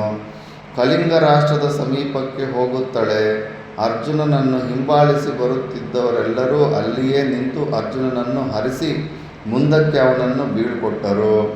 ಧನಂಜಯನು ಅವರ ಅನುಮತಿಯನ್ನು ಪಡೆದು 4-6 ಮಂದಿ ಬೆಂಬಲಿಗರೊಡನೆ ಸಮುದ್ರದೆಡೆಗೆ ಪ್ರಯಾಣ ಮಾಡಿದನು. ಕಳಿಂಗ ದೇಶವನ್ನು ಬಿಟ್ಟ ನಂತರ ಅರ್ಜುನನು ಸಮುದ್ರ ತೀರದಲ್ಲಿನ ನಾನಾ ದೇಶಗಳನ್ನು, ಅನೇಕ ರೀತಿಯ ಜನ, ಪವಿತ್ರ ಸ್ಥಳಗಳು, ಸುಂದರವಾದ ಸೌಧಗಳು ಇವೆಲ್ಲವನ್ನು ಸಂದರ್ಶಿಸಿ ಅನೇಕ ತಪಸ್ವಿಗಳಿಂದ ಅಲಂಕೃತವಾಗಿದ್ದ ಮಹೇಂದ್ರ ಪರ್ವತಕ್ಕೆ ಹೋದನು. ಅಲ್ಲಿಂದ ಪುಣ್ಯತೀರ್ಥಗಳಲ್ಲಿ, ಅಂದರೆ ಒಡಿಸ್ಸಾಯಿಂದ ಹಿಂಗೆ ಆಂಧ್ರ ಕಡೆ ಬರ್ತಾ ಇದ್ದಾನೆ, ಅಲ್ಲಿಂದ ಪುಣ್ಯತೀರ್ಥಗಳಲ್ಲಿ ಮಿಂದು ಮುಂದೆ ಸಮುದ್ರ ತೀರದಲ್ಲಿಯೇ ನಡೆದು ಹೋಗುತ್ತಾ ಸುಪ್ರಸಿದ್ಧವಾದ ಮಣಿಪುರಕ್ಕೆ ತೆರಳಿದನು. ಮಣಿಪುರ ಮೇಲ್ಗಡೆ, ಒಡಿಸ್ಸಾಯಿಂದ ಮೇಲೆ ಭಾಗಕ್ಕೆ ಹೋಗ್ತಾರೆ. ಮಣಿಪುರ ರಾಜ್ಯದಲ್ಲಿ ಪುಣ್ಯಕ್ಷೇತ್ರಗಳನ್ನು, ಪವಿತ್ರ ನದಿಗಳನ್ನು ಸಂದರ್ಶಿಸಿ ಕಡೆಗೆ ಮಣಿಪುರದ ರಾಜನಾಗಿದ್ದ ಚಿತ್ರವಾಹನನನ್ನು ಸಂದರ್ಶಿಸಲು ಹೋದನು. ಮಣಿಪುರದ ರಾಜನಿಗೆ ಚಿತ್ರಾಂಗದೆ ಎಂಬ ಸರ್ವಾಂಗ ಸುಂದರಿಯಾದ ಕನ್ಯೆ ಇದ್ದಳು. ಧನಂಜಯ ಚಿತ್ರವಾಹನನನ್ನು ನೋಡಲು ಹೋದ ವೇಳೆಗೆ ಸರಿಯಾಗಿ ಚಿತ್ರಾಂಗದೆಯು ಅರಮನೆಯ ಉದ್ಯಾನವನದಲ್ಲಿ ಸ್ವೇಚ್ಛೆಯಿಂದ ವಿಹರಿಸುತ್ತಿದ್ದಳು. ದೈವ ಸಂಕಲ್ಪದಂತೆ ಇಬ್ಬರು ನಯನ ಚಕೋರಗಳು ಮಿಲಿನವಾದವು. ಒಡನೆ ಇಬ್ಬರು ಹೃದಯಗಳಲ್ಲಿಯೂ ಪ್ರೇಮಾಂಕುರವು ಮೊಳೆಯಿತು. ಧನಂಜಯನಿಗೆ ಚಿತ್ರಾಂಗದೆಯನ್ನು ವರಿಸಬೇಕೆನ್ನುವ ಅಭಿಲಾಷೆಯುಂಟಾಯಿತು. ಒಡನೆಯೇ ರಾಜನ ಬಳಿಗೆ ಹೋಗಿ ಹೇಳಿದನು, ಮಹಾರಾಜ, ನಾನೊಬ್ಬ ಕ್ಷತ್ರಿಯ ವೀರನಾಗಿದ್ದೇನೆ. ನನಗೆ ನಿನ್ನ ಮಗಳನ್ನು ಕೊಟ್ಟು ವಿವಾಹ ಮಾಡು. ರಾಜಕನ್ಯೆಯನ್ನು ವಿವಾಹ ಮಾಡಿಕೊಡುವಂತೆ ರಾಜನನ್ನೇ ಹೋಗಿ ಕೇಳಬೇಕಾದರೆ ಅವನು ಕ್ಷತ್ರಿಯ ವೀರನೇ ಆಗಿರಬೇಕೆಂಬುದರಲ್ಲಿ ರಾಜನಿಗೆ ಸಂಶಯವುಂಟಾಗಲಿಲ್ಲ. ಕುಲಗೋತ್ರಗಳನ್ನು ತಿಳಿಯುವ ಸಲುವಾಗಿ ನೀನು ಯಾವ ರಾಜನ ಮಗನಾಗಿರುವೆ? ನಿನ್ನ ನಾಮಧೇಯವೇನು ಎಂದು ಧನಂಜಯನನ್ನು ಕೇಳಿದನು. ನಾನು ಕುರುಪುಂಗವನಾದ ಪಾಂಡುವಿನ ಮಗು ಕುಂತಿಪುತ್ರನು ಧನಂಜಯನೆಂದು ನನ್ನ ಹೆಸರು. ಚಿತ್ರವಾಹನನು ಕುರುವಂಶದ ಕೀರ್ತಿಯನ್ನು ಕೇಳಿದ್ದನಾದ ಕಾರಣ ಧನಂಜಯನ ಕುಲಗೋತ್ರಗಳ ವಿಷಯವಾಗಿ ಪರ್ಯಾಲೋಚಿಸುವ ಕಾರಣವಿರಲಿಲ್ಲ. ಧನಂಜಯನನ್ನು ಪುರಸ್ಕರಿಸಿ ಸಮೀಪದಲ್ಲಿ ಕುಳ್ಳಿರಿಸಿಕೊಂಡು ಸವಿಮಾತುಗಳನ್ನು ತನ್ನ ಪೂರ್ವೇತಿಹಾಸವನ್ನು ವಿವರಿಸತೊಡಗಿದನು. ಧನಂಜಯನು ಚಿತ್ರವಾಹನನ ಪೂರ್ವಜರ ಕಥೆಯನ್ನು ತದೇಕಚಿತ್ತನಾಗಿ ಕೇಳುತ್ತಿದ್ದನು. ಚಿತ್ರವಾಹನನು ಹೇಳುತ್ತಾನೆ, ಅರ್ಜುನ, ನಮ್ಮ ಪೂರ್ವಜರಲ್ಲಿ ಮಹಾಪರಾಕ್ರಮಿಯಾದ ಪ್ರಭಂಜನನೆಂಬ ರಾಜನಿದ್ದನು. ಅವನಿಗೆ ಬಹಳ ಕಾಲದವರೆಗೂ ಮಕ್ಕಳಾಗಲಿಲ್ಲ. ಮಕ್ಕಳನ್ನು ಪಡೆಯಲು ಅನೇಕ ವಿಧವಾದ ವ್ರತ ನಿಯಮಗಳನ್ನು ಆಚರಿಸಿದನು. ಕಠಿಣವಾದ ತಪಸ್ಸನ್ನು ಮಾಡಿದನು. ಉಮಾಪತಿಯಾದ ಪರಮೇಶ್ವರನನ್ನು ಕುರಿತು ಬಹುಕಾಲ ಕಠೋರವಾದ ತಪಶ್ಚರಣೆ ಮಾಡಿ ಮಹಾದೇವನನ್ನು ಒಲಿಸಿಕೊಂಡನು. ಅವನ ತಪಶ್ಚರಣೆಯಿಂದ ಸುಪ್ರೀತನಾದ ಪಿನಾಕಿಯು ನಮ್ಮ ವಂಶದಲ್ಲಿ ಪ್ರತಿಯೊಬ್ಬರಿಗೂ ಒಬ್ಬೊಬ್ಬ ಮಗನು ಹುಟ್ಟುವಂತೆ ಅನುಗ್ರಹಿಸಿದನು. ಅದರಂತೆಯೇ ನಮ್ಮ ವಂಶದಲ್ಲಿ ನನ್ನ ಹಿಂದಿನವರಿಗೆಲ್ಲರಿಗೂ ಒಬ್ಬೊಬ್ಬರಂತೆ ಗಂಡು ಮಕ್ಕಳೇ ಹುಟ್ಟಿರುವರು. ಆದರೆ ನನಗೊಬ್ಬನಿಗೆ ಮಾತ್ರ ಪುತ್ರನು ಹುಟ್ಟುವುದಕ್ಕೆ ಬದಲಾಗಿ ಒಬ್ಬಳು ಪುತ್ರಿ ಹುಟ್ಟಿರುವಳು. ಆದರೂ ಇವಳನ್ನು ನಾನು ಪುತ್ರನೆಂದೇ ಭಾವಿಸಿರುವೆನು. ಇವಳೇ ನನ್ನ ವಂಶದ ಉದ್ಧಾರಕಳು. ಈ ಕಾರಣದಿಂದ ನಾನು ಇವಳನ್ನು ವಿಧಿವತ್ತಾಗಿ ಪುತ್ರಿಕೆಯನ್ನಾಗಿ ಮಾಡಿಕೊಂಡಿರುವೆನು. ಆದುದರಿಂದ ನಿನ್ನಿಂದ ಇವಳಲ್ಲಿ ಹುಟ್ಟುವ ಒಬ್ಬನೇ ಮಗನನ್ನು ಕನ್ಯಾಶುಲ್ಕ ರೂಪವಾಗಿ ಕೊಡಲು ಒಪ್ಪುವೆಯಾದರೆ ನೀನು ನನ್ನ ಮಗಳ ಪಾಣಿಗ್ರಹವನ್ನು ಮಾಡಬಹುದು. ಅದಕ್ಕೆ ಬಬ್ರುವಾಹನ ಯಾಕೆ ಮಹಾಭಾರತ ಯುದ್ಧದಲ್ಲಿ ಬರಲಿಲ್ಲ ಅಂದರೆ ಇದು ಕಾರಣ. ಯಾಕಂದರೆ ಆತನಿಗೆ ಗಂಡು ಮಕ್ಕಳಿರೋದಿಲ್ಲ. ಚಿತ್ರಾಂಗದೆ ಅವ್ರ ತಂದೆಗೆ ಚಿತ್ರಾಂಗದ ಒಬ್ಬಳೇ ಇರ್ತಾಳೆ. ಆ ಚಿತ್ರಾಂಗದ ಒಬ್ಬಳೇ ಇದ್ದಾಗ ಆಕೆಯನ್ನೇ ದತ್ತು ತಗೊಂಡು ಆಕೆ ಹುಟ್ಟೋ ಮಕ್ಕಳನ್ನು ಒಬ್ಬನಲ್ಲಿ ಇಟ್ಕೋಬೇಕಂತ ಮಾಡಿರ್ತಾನೆ. ಬಬ್ರುವಾಹನ ಅದಕ್ಕೆ ಅಲ್ಲಿಗೆ ದತ್ತು ತಗೊಂಡ್ಬಿಟ್ಟಿರ್ತಾನೆ. ಅಲ್ಲಿಗೆ ದತ್ತಕ್ಕೆ ತೊಗೊಂಡ್ಬಿಟ್ಟು ಅದಕ್ಕೆ ಯುದ್ಧಕ್ಕೆ ಕಳಿಸೋದಿಲ್ಲ. ಇಲ್ಲ ಅಂದಿದ್ರೆ ಈಗ ಅರ್ಜುನನ ಕೈಯಲ್ಲಿ ಅದು ದಾನ ಕೊಟ್ಬಿಟ್ಟಿದ್ದಾನಲ್ಲ, ದಾನ ಕೊಟ್ಬಿಟ್ಮೇಲೆ ಮತ್ತೆ ಕೇಳೋದಕ್ಕಾಗೋದಿಲ್ಲ. ಅವ್ರ ತಾತ ಇಲ್ಲ, ನಾನು ಇವನೊಬ್ಬನು ವಂಶೋದ್ಧಾರಕ್ಕೆ ಅದ, ನೀವು ಏನಾದರೂ ಹೆಚ್ಚು ಕಡಿಮೆ ಸತ್ತೋಗ್ಬಿಟ್ರೆ ಮತ್ತು ನಮ್ಮ ವಂಶ ನಿಂತೋಗುತ್ತೆ ಅಂತ ಕಳಿಸೋದಿಲ್ಲ ಬಬ್ರುವಾಹನ. ಬಬ್ರುವಾಹನ ಅರ್ಜುನನಿಗಿಂತೂ ಪವರ್ಫುಲ್ ಆಗಿರ್ತಾನೆ. ಅವನು ಯುದ್ಧಕ್ಕೆ ಬಂದಿದ್ದರೆ ಬೇರೆ ಸ್ಟೋರಿನೇ ಬೇರೆ ಇತ್ತು. ಈ ಉಲಿಪಿಗೂ ಕೂಡ ಒಬ್ಬ ಮಗ ಹುಡ್ತಾನೆ, ನಾಗಾರ್ಜುನ ಕೊಂಡವೆಲ್ಲ ಅಂತ. ನಾಗಾರ್ಜುನ ಅಂತ ಅವನು ಭಯಂಕರವಾಗಿರ್ತಾನೆ. ಎಷ್ಟು ದೊಡ್ಡ ಶರೀರದಿಂದ ಇರ್ತಾನೆ. ಘಟೋತ್ಕಚ, ನಾಗಾರ್ಜುನ ಮತ್ತು ಅಭಿಮನ್ಯು ಇವರು ಮೂರು ಕೂಡ ಈ ಅವರು ಕೃಷ್ಣನ ಜಾತಕಕ್ಕೆ ಹಂತಕರಾಗಿಬಿಟ್ಟಿರ್ತಾರೆ. ಇವರು ಬದುಕಿದ್ರೆ ಕೃಷ್ಣ ಸಾಯಬೇಕಾದ ಪರಿಸ್ಥಿತಿ ಇರುತ್ತೆ. ಆ ಗಂಡದಲ್ಲಿ ಹುಡ್ತಾರಲ್ಲ, ಕೆಲವು ಹುಟ್ಟಿದ ತಕ್ಷಣ ಮೇನಮಾವಿಗೆ ಗಂಡ ಬರುತ್ತೆ, ಗಂಡ ಬಂದರೆ ಅವ್ರಿಗೆ ಮೃತ್ಯು ಬರುತ್ತೆ ಅಂತ. ಕೆಲವು ಹುಟ್ಟಿದ ತಕ್ಷಣ ತಂದೆಗೆ ಮೃತ್ಯು ಬರುತ್ತೆ. ಇವ್ರು 3 ಜನ ಹುಟ್ಟಿದ್ದು ಕೃಷ್ಣನಿಗೆ ಅಪಾಯ ಜಾತಕದಲ್ಲಿ ಹಂಗಿರುತ್ತೆ. ಅದಕ್ಕೆ ಅವ್ರಿಗೆ ಯಾವುದೋ ಒಂದು ಧರ್ಮ ಕಾರ್ಯ ಮಾಡಿಕೊಂಡು ಮುಂಚೆನೇ ಅವರು ಶರೀರ ಬಿಡ್ತಾರೆ. ಇಲ್ಲಾಂದರೆ ಕೃಷ್ಣನಿಗೆ ಸಾವು ಮುಪ್ಪು ಬಂದಿರುತ್ತೆ. ಅವು ಸ್ಟೋರಿಗಳು ಬರುತ್ತೆ. ಈ ನಾಗಾರ್ಜುನ ಕೃಷ್ಣ ಏನಾದರೂ ಆ ಕಡೆ ಈ ಕಡೆ ಹೋಗಿ ನಮ್ಮ ಪಾಂಡವರಿಗೆ ಏನಾದರೂ ನ್ಯಾಯ ಮಾಡಿಸಿದಂದ್ರೆ ಕೃಷ್ಣನ ಕೂಡ ಕೊಂದಾಕ್ಬೇಕಂತ ರೆಡಿ ಇರ್ತಾನೆ. ಈ ಉಲಿಪಿ ಹುಟ್ಟಿರುವಂಥ ನಾಗಾರ್ಜುನ, ಅದು ಸ್ಟೋರಿ ಮುಂದೆ ಬರುತ್ತೆ. ಅರ್ಜುನ ಇದು ಸ್ಟೋರಿ ಎಲ್ಲ ಹೇಳಾಯಿತು. ಧನಂಜಯನು ರಾಜನು ಹೇಳಿದುದೆಲ್ಲಕ್ಕೂ ತಥಾಸ್ತು ಎಂದನು. ಯಥಾಶಾಸ್ತ್ರವಾಗಿ ವೈಭವದಿಂದ ಚಿತ್ರಾಂಗದ ಧನಂಜಯರ ವಿವಾಹವಾಯಿತು. 3 ವರ್ಷಗಳ ಕಾಲ ಧನಂಜಯನು ಚಿತ್ರಾಂಗದೆಯೊಡನಿದ್ದನು. ಚಿತ್ರಾಂಗದೆಯು ಧನಂಜಯನಿಂದ ಅವನಿಗೆ ಅನುರೂಪವಾದ ಮಗನನ್ನು ಪಡೆದಳು. ಚಿತ್ರವಾಹನನ ಆನಂದಕ್ಕೆ ಪಾರವೇ ಇರಲಿಲ್ಲ. ಧನಂಜಯನು ಚಿತ್ರಾಂಗದೆಯನ್ನಾಲಿಂಗಿಸಿ ಮಗುವಿನ ಶಿರಸ್ಸನ್ನು ಆಘ್ರಾಣಿಸಿ ಚಿತ್ರವಾಹನನ ಅನುಮತಿಯನ್ನು ಪಡೆದು ಮುಂದೆ ಪ್ರಯಾಣ ಮಾಡಿದನು. ಪಾರೀಕ್ಷಿತ, ಮಣಿಪುರದಿಂದ ಹೊರಟ ಧನಂಜಯನು ದಕ್ಷಿಣ ಸಮುದ್ರದ ತೀರ ಪ್ರದೇಶಗಳಲ್ಲಿರುವ ಪುಣ್ಯಕ್ಷೇತ್ರಗಳಿಗೆ ಪ್ರಯಾಣ ಹೊರಟನು. ಆ ಪುಣ್ಯಕ್ಷೇತ್ರಗಳೆಲ್ಲವೂ ತಪಸ್ವಿಗಳ ಸಾನ್ನಿಧ್ಯದಿಂದ ಪಾವನವಾಗಿದ್ದವು. ಆ ಪ್ರದೇಶದಲ್ಲಿ 5 ವಿಭಾಗಗಳಿದ್ದವು. ಪ್ರತಿಯೊಂದು ವಿಭಾಗದಲ್ಲಿಯೂ ಒಂದೊಂದು ಪುಣ್ಯತೀರ್ಥವಿದ್ದಿತು. ಅವುಗಳ ಸುತ್ತಲೂ ಋಷಿ ಮಹರ್ಷಿಗಳು ತಪಶ್ಚರಣೆ ಮಾಡುತ್ತಿದ್ದರು. ಸರೋವರಗಳು ನಯನ ಮನೋಹರವಾಗಿದ್ದು ಪರಿಶುದ್ಧವಾದ ನೀರಿನಿಂದ ಕೂಡಿದ್ದುವು. ಅಗಸ್ತ್ಯ ತೀರ್ಥ, ಸೌಭದ್ರ ತೀರ್ಥ, ಪೌಲೋಮ ತೀರ್ಥ, ಅಶ್ವಮೇಧ ಯಾಗದ ಫಲವನ್ನೀಯುವ ಕಾರಂದಮತೀರ್ಥ, ಪಾಪ ಪರಿಹಾರಕವಾದ ಭಾರದ್ವಾಜ ತೀರ್ಥ ಇವೇ ಆ 5 ಸರೋವರಗಳು. ಆದರೆ ಅಂತಹ ಪವಿತ್ರ ಸರೋವರಗಳನ್ನು ಅಲ್ಲಿದ್ದ ಧರ್ಮಬುದ್ಧಿಯುಳ್ಳ ತಪಸ್ವಿಗಳು ವರ್ಜ್ಯ ಮಾಡಿದ್ದರು. ಧನಂಜಯನಿಗದು ಬಹಳ ಆಶ್ಚರ್ಯವೆನಿಸಿತು. ಮಹರ್ಷಿಗಳು ಅಂತಹ ಪವಿತ್ರವಾದ ನಯನ ಮನೋಹರವಾದ ಸರೋವರಗಳನ್ನು ಬಿಟ್ಟು ಬೇರೆಡೆಗೆ ಹೋಗಿ ತಮ್ಮ ಸ್ನಾನಾಹಿಕಗಳನ್ನು ಮಾಡುತ್ತಿದ್ದರು. ಧನಂಜಯನು ಅದರ ಕಾರಣವನ್ನು ತಿಳಿಯಲು ಮಹರ್ಷಿಗಳ ಬಳಿಗೆ ಹೋಗಿ ಬದ್ಧಾಂಜಲಿ ಪುಟನಾಗಿ ಕೇಳಿದನು. ಮಹರ್ಷಿಗಳೇ, ಪವಿತ್ರವಾದ ಈ 5 ಸರೋವರಗಳು ಬ್ರಹ್ಮನಿಷ್ಠರಿಂದ ಪರಿತ್ಯಜಿಸಲ್ಪಟ್ಟಿರುವುದೇಕೆ? ಆಗ ಮಹರ್ಷಿಗಳು ಉತ್ತರ ಹೇಳ್ತಾರೆ, ಧನಂಜಯ, ಈ 5 ಸರೋವರಗಳಲ್ಲಿ ಒಂದೊಂದರಲ್ಲಿಯೂ ಒಂದೊಂದು ಮೊಸಳೆಯು ವಾಸ ಮಾಡುತ್ತಿದೆ. ಸ್ನಾನ ಮಾಡಲು ಸರೋವರಕ್ಕಿಳಿದವರನ್ನು ಒಡನೆಯೇ ನೀರಿನೊಳಕ್ಕೆ ಸೆಳೆದುಕೊಂಡು ಬಿಡುತ್ತದೆ. ಈ ಕಾರಣದಿಂದಲೇ ಈ ಪವಿತ್ರ ಸರೋವರಗಳು ವರ್ಜ್ಯ ಮಾಡಲ್ಪಟ್ಟಿವೆ. ಇದು ನರ್ಮದಾ ನದಿಯಲ್ಲಿ ಈ ಸಮಸ್ಯೆ ಬರುತ್ತೆ. ಅರ್ಧ ನರ್ಮದಾ ನದಿ ಮೇಲ್ಗಡೆ ಅಷ್ಟೊಂದು ಮೊಸಳೆಗಳ ಸಮಸ್ಯೆ ಇಲ್ಲ. ಅರ್ಧ ಒಂದು 1015 ಕಿಲೋಮೀಟ್ರೂ ಕೆಳಗಡೆ ಎಲ್ಲ ಕಂಪಲ್ಸರಿ ಮೊಸಳೆಗಳು. ಯಾರಾದರೂ ಸ್ನಾನ ಮಾಡಬೇಕಂದ್ರೆ ನೋಡಿ ಹೆದರಿ ಸ್ನಾನ ಮಾಡಬೇಕಾಗುತ್ತೆ ಕೆಳಗಡೆ ಭಾಗದಲ್ಲಿ. ಆ ವಿಷಯವನ್ನು ಕೇಳಿದ ಕೂಡಲೇ ಮಹಾಪರಾಕ್ರಮಿಯಾದ ಧನಂಜಯನು ಋಷಿಸತ್ತಮರು ಬೇಡವೆಂದರೂ ಕೇಳದೆ ಸರೋವರಗಳಲ್ಲಿ ಏನಿದೆ ಎಂದು ಪರೀಕ್ಷಿಸುವ ಸಲುವಾಗಿ ಸರೋವರಗಳ ಬಳಿಗೆ ತೆರಳಿದನು. ಶೂರನಾದ ಅರ್ಜುನನು ಮೊದಲನೆಯದಾಗಿ ಮಹರ್ಷಿಯಾದ ಸೌಭದ್ರ ಸರೋವರದ ಸಮೀಪಕ್ಕೆ ಬಂದು ಸರೋವರದಲ್ಲಿಳಿದು ಸ್ನಾನ ಮಾಡಲು ಉಪಕ್ರಮಿಸಿದನು. ಮರುಕ್ಷಣದಲ್ಲಿಯೇ ನೀರಿನಲ್ಲಿದ್ದ ದೊಡ್ಡದಾದೊಂದು ಮೊಸಳೆಯು ಪುರುಷ ವ್ಯಾಘ್ರನಾದ ಕುಂತಿಪುತ್ರನಾದ ಧನಂಜಯನ ಕಾಲುಗಳನ್ನು ಬಲವಾಗಿ ಹಿಡಿದೆಳೆಯಿತು.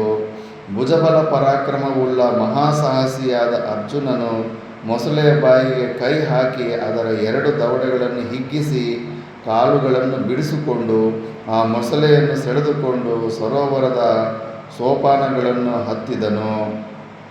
ಅದು ಅರ್ಜುನನಿಗಾದರೆ ಸಾಧ್ಯ. ನೀರಿನಲ್ಲಿ ಮೊಸಳೆ ಜೊತೆ ಆನೆ ಕೂಡ ಗೆಲ್ಲೋದು ಕಷ್ಟ ಆಗುತ್ತೆ. ಫುಲ್ಲು ಬಲ ಬಂದ್ಬಿಡುತ್ತೆ. ಅದು ಕಚ್ಚಿದ ತಕ್ಷಣ ಹಿಂಗೆ ತಿರುಗಿಬಿಡುತ್ತೆ, ರೊಟೇಟ್ ಆಗಿಬಿಡುತ್ತೆ, ಮುರಿದು ಬಿಡುತ್ತೆ ಶರೀರದಲ್ಲಿ. ಮೊಸಳೆ ಬಾಯಲ್ಲಿ ಸಿಕ್ಕಾಕೊಂಡ್ರೂ ಬದುಕೋದು ತುಂಬ ಕಷ್ಟ. ಮರುಕ್ಷಣದಲ್ಲಿಯೇ ಮೊಸಳೆಯು ಅದೃಶ್ಯವಾಗಿ ಅದರ ಸ್ಥಾನದಲ್ಲಿ ಮಂದಸ್ಮಿತೆಯಾದ ಯುವತಿಯೊಬ್ಬಳು ಪಾರ್ಥನ ಹತ್ತಿರದಲ್ಲಿ ನಿಂತಿದ್ದಳು. ಸಕಲ ವಿಧವಾದ ಆಭರಣಗಳಿಂದಲೂ ಅಲಂಕೃತವಾಗಿದ್ದ ಆ ಯುವತಿಯು ದೇವಕನ್ಯೆಯಂತೆ ತನ್ನ ಸೌಂದರ್ಯಾತಿಶಯದಿಂದ ಪ್ರಕಾಶಿಸತೊಡಗಿದಳು. ಆ ಮಹಾದ್ಭುತವನ್ನು ಕಂಡು ಧನಂಜಯನು ಪರಮಪ್ರೀತನಾಗಿ ಆ ಯುವತಿಯನ್ನು ಕೇಳಿದನು, ಕಲ್ಯಾಣಿ, ನೀನು ಯಾರು? ಇದುವರೆಗೆ ನೀರಿನಲ್ಲಿ ಮೊಸಳೆಯ ರೂಪದಲ್ಲಿದ್ದುದೇಕೆ? ಋಷಿಯೊಬ್ಬನ ಶಾಪದಿಂದಾಗಿ ನಿನಗೆ ಈ ದುರವಸ್ಥೆಯು ಪ್ರಾಪ್ತವಾಗಿರಬಹುದಲ್ಲವೇ? ಋಷಿಯ ಒಳಗಾಗಲು ನೀನು ಮಾಡಿರುವ ಅಂತಹ ಪಾಪಕೃತ್ಯವಾದರೂ ಯಾವುದು? ಮಹಾಬಾಹುವೆ, ನಾನೊಬ್ಬ ಅಪ್ಸರೆಯು, ದೇವಾರಣ್ಯದಲ್ಲಿ ವಿಹರಿಸುವವಳು, ಕುಬೇರನ ಪ್ರೀತಿಗೆ ಪಾತ್ರಳಾಗಿದ್ದವಳು. ನನ್ನನ್ನು ವರ್ಗ ಎಂದು ಕರೆಯುತ್ತಾರೆ. ನನಗೆ 4 ಸಖಿಯರೂ ಇದ್ದಾರೆ. ನಾವೆಲ್ಲರೂ ನಮಗೆ ಇಷ್ಟ ಬಂದಲ್ಲಿಗೆ ಹೋಗುವ ಶಕ್ತಿಯನ್ನು ಪಡೆದಿದ್ದೆವು. 4 ಸಖಿಯರಿಂದೊಡಗೂಡಿದ ನಾನು ಒಂದಾನೊಂದು ದಿನ ಕುಬೇರನ ಅರಮನೆಗೆ ಹೋಗುತ್ತಿದ್ದೆನು. ನಾವು ಹೋಗುತ್ತಿದ್ದ ದಾರಿಯಲ್ಲಿ ಒಂದು ಆಶ್ರಮವಿದ್ದಿತು. ಸುಂದರಕಾಯನಾದ ಬ್ರಾಹ್ಮಣನೊಬ್ಬನು ವ್ರತನಿಷ್ಠನಾಗಿದ್ದುಕೊಂಡು ವೇದಾಧ್ಯಯನ ಮಾಡುತ್ತಾ ಏಕಾಂತದಲ್ಲಿದ್ದುದನ್ನು ಕಂಡೆವು. ಆ ವನದ ಭಾಗವೆಲ್ಲವೂ ಆತನ ತಪೋಮಹಿಮೆಯಿಂದ ಬೆಳಗುತ್ತಿದ್ದಿತು. ಸೂರ್ಯನು ಪ್ರಪಂಚವನ್ನು ಬೆಳಗುವ ರೀತಿಯಲ್ಲಿ ಆ ತಪೋವನವನ್ನು ತನ್ನ ಮಹತ್ತರವಾದ ತೇಜಸ್ಸಿನಿಂದ ಆ ಬ್ರಾಹ್ಮಣನು ಬೆಳಗುತ್ತಿದ್ದನು. ಆತನ ತೇಜಸ್ಸನ್ನು ಮತ್ತು ಆತನ ಶರೀರದ ಅಮಿತ ಸೌಂದರ್ಯವನ್ನು ಕಂಡು ಮೋಹಿತರಾದ ನಾವು ಆತನ ತಪಸ್ಸಿಗೆ ವಿಘ್ನವನ್ನುಂಟು ಮಾಡುವ ಅಪೇಕ್ಷೆಯಿಂದ ಆ ಆಶ್ರಮಕ್ಕೆ ಹೋದೆವು. ನಾನು, ಸೌರಭೇಯಿ, ಸಮೀಚಿ, ಬುದ್ಬುದ, ಲತಾ 5 ಸೇರಿ ಮಹರ್ಷಿಯ ತಪಸ್ವಿಗೆ ವಿಘ್ನವನ್ನುಂಟು ಮಾಡಲು ಮೊದಲು ಮಾಡಿದೆವು. ಒಬ್ಬರು ಹಾಡುವುದು, ಮತ್ತೊಬ್ಬರು ಹಾಡನ್ನನುಸರಿಸಿ ಕುಣಿಯುವುದು, ಇನ್ನೊಬ್ಬರು ಪುಷ್ಪಗಂಧಗಳನ್ನು ಆಶ್ರಮದಲ್ಲೆಲ್ಲ ಎರಚುವುದು, ನಗುವುದು ಇತ್ಯಾದಿಗಳಿಂದ ಆ ಬ್ರಾಹ್ಮಣನ ಮನಸ್ಸನ್ನು ಶೋಭೆಗಳಿಸಲು ಪ್ರಯತ್ನಿಸಿದೆವು. ಆದರೆ ಜಿತೇಂದ್ರಿಯನಾದ ಆ ಬ್ರಾಹ್ಮಣ ಯುವಕನು ನಮ್ಮ ಸೌಂದರ್ಯಕ್ಕೆ ಮರುಳಾಗುವುದಂತಿರಲಿ ಕಣ್ಣೆತ್ತಿ ಸಹ ನಮ್ಮನ್ನು ಒಮ್ಮೆಯಾದರೂ ನೋಡಲಿಲ್ಲ. ಧ್ಯಾನಯೋಗದಲ್ಲಿ ನಿಶ್ಚಲನಾಗಿ ಕುಳಿತಿದ್ದನು. ನಾವು ಮಾಡುತ್ತಿದ್ದ ಕುಚೇಷ್ಟೆಗಳಿಂದ ಆತನ ಹೃದಯದಲ್ಲಿ ಯಾವ ವೈಕಲ್ಯವೂ ಉಂಟಾಗಲಿಲ್ಲ. ಧ್ಯಾನಾನಂತರದಲ್ಲಿಯೂ ಆ ಬ್ರಾಹ್ಮಣನು ನಮ್ಮನ್ನು ಕಂಡು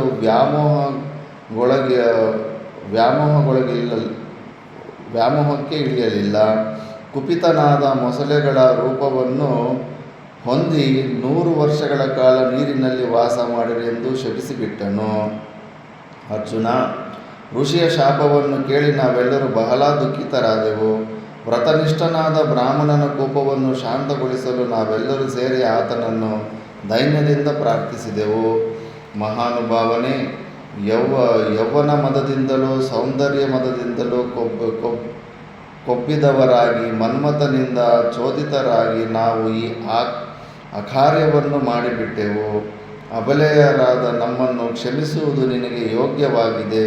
ತಪೋಧನನಾದ ಜಿತೇಂದ್ರಿಯನಾದ ನಿನ್ನನ್ನು ಪ್ರಲೋಭಗೊಳಿಸಲು ಬಂದಿರುವುದೇ, ಅದರಲ್ಲಿ ವಿಫಲರಾಗಿರುವುದೇ ನಮ್ಮ ಸಂಪೂರ್ಣವಾದ ವಧೆಯಾದಂತಾಗಿದೆ.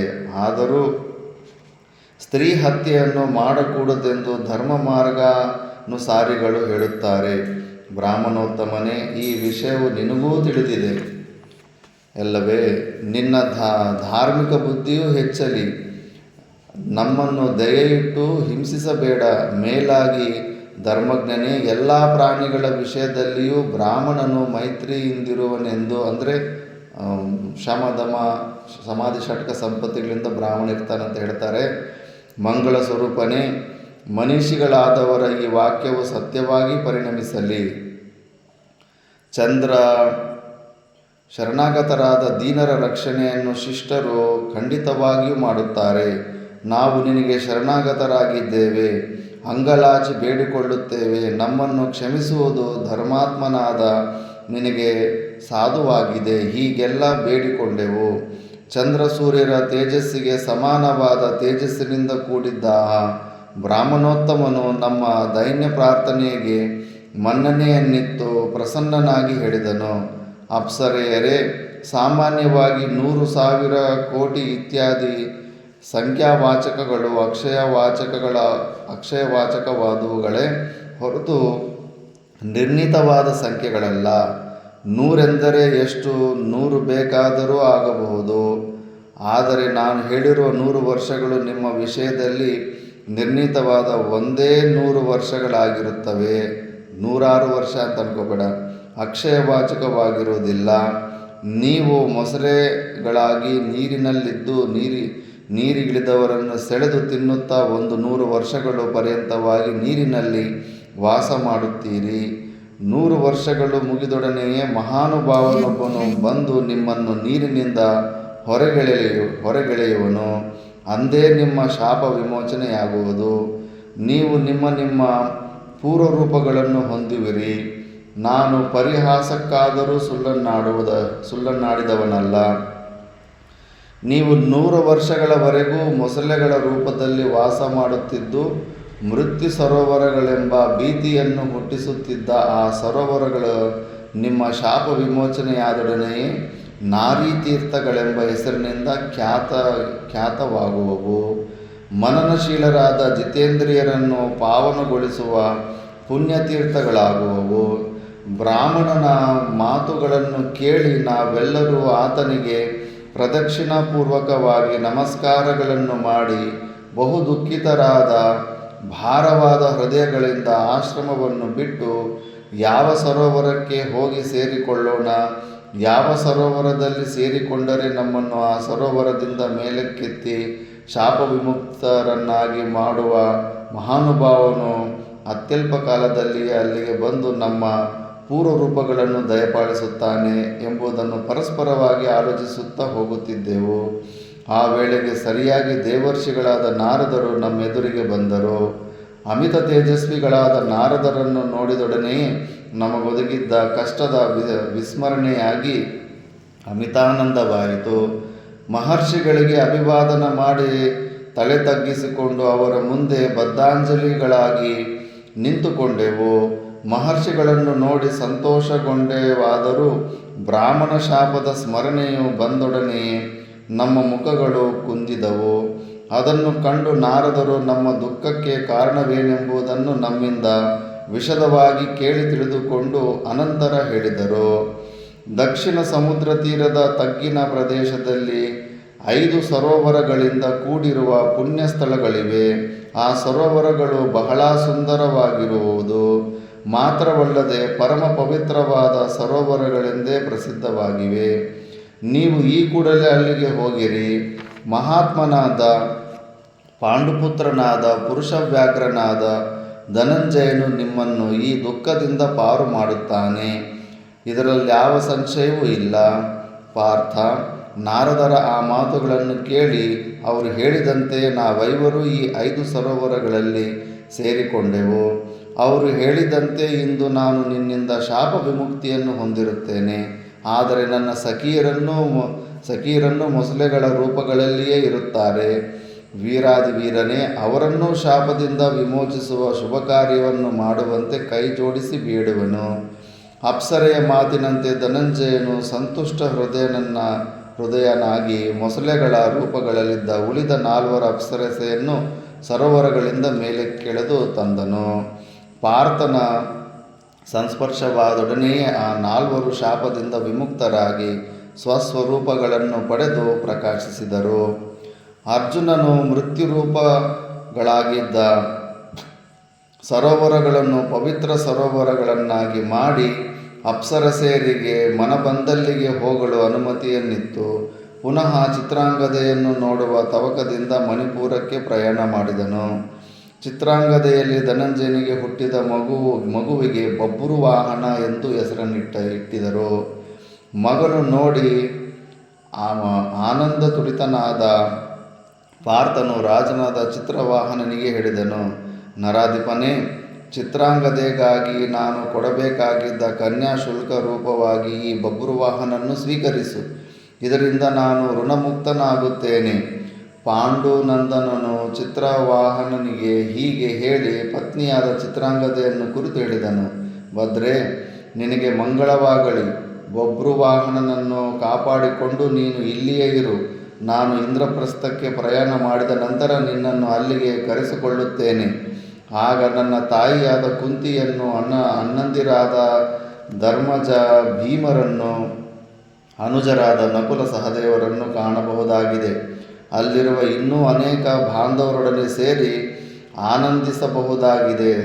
ಧರ್ಮರಥನಾದ ಕುಂತಿಪುತ್ರನಾದ ಯುಧಿಷ್ಠಿರನು ಪ್ರಪಂಚದಲ್ಲಿರುವ ಸಕಲ ರಾಜರನ್ನೂ ಗೆದ್ದು ಯಾವಾಗ ರಾಜಸೂಯ ಯಾಗ ಮಾಡುವನೋ ಆಗ ಪೃಥ್ವಿಯಲ್ಲಿ ನೃಪರೆಂದು ಹೆಸರು ಪಡೆದಿರುವ ಎಲ್ಲ ರಾಜರು ತಪ್ಪದೆ ಆ ಮಹಾಯಾಗದಲ್ಲಿ ಭಾಗವಹಿಸಲು ಬರುತ್ತಾರೆ. ಆ ಸಮಯದಲ್ಲಿ ನಿನ್ನ ತಂದೆಯವರು ಬಹುರತ್ನಗಳೊಡನೆ ಅಲ್ಲಿಗೆ ಬರುತ್ತಾರೆ. ನಿನ್ನ ತಂದೆಯವರ ಸೇವಾ ನಿಮಿತ್ತವಾಗಿ ನೀನು ಅವರೊಡನೆ ಹಸ್ತಿನಾಪುರಕ್ಕೆ ಬಂದೇ ಬರಬೇಕಾಗುತ್ತದೆ. ಆದುದರಿಂದ ರಾಜಸೂಯ ಯಾಗದ ಸಮಯದಲ್ಲಿ ನಾನು ಪುನಃ ನಿನ್ನನ್ನು ನೋಡುತ್ತೇನೆ. ದುಃಖಿಸಬೇಡ ರಾಜಕುಮಾರಿ. ನಮ್ಮಿಬ್ಬರ ಪ್ರೇಮದ ಕುರುಹಾಗಿರುವ ಈ ಬಾಲಕನನ್ನು ರಕ್ಷಿಸಿಕೊಂಡಿರು. ನನ್ನ ಪ್ರಾಣಗಳೇ ಬಬ್ರುವಾಹನನ ರೂಪದಲ್ಲಿ ಈ ದೇಶದಲ್ಲಿ ಸಂಚರಿಸುತ್ತಿರುತ್ತವೆ. ಆದುದರಿಂದ ನಿನ್ನ ಪಿತೃವಂಶವರ್ಧಕನಾದ ನಮ್ಮ ಈ ಪ್ರಿಯಪುತ್ರನನ್ನು ಜಾಗರೂಕತೆಯಿಂದ ಸಂರಕ್ಷಿಸು. ಇವನು ಧರ್ಮತಃ ಚಿತ್ರವಾಹನನ ಪುತ್ರನಾಗಿದ್ದರೂ ಶರೀರ ಸಂಬಂಧದಿಂದ ನನ್ನ ಪುತ್ರನೂ ಆಗಿರುವುದರಿಂದ ಕುರುವಂಶದವರಿಗೆ ವರ್ಧನನೂ ಆಗಿರುತ್ತಾನೆ.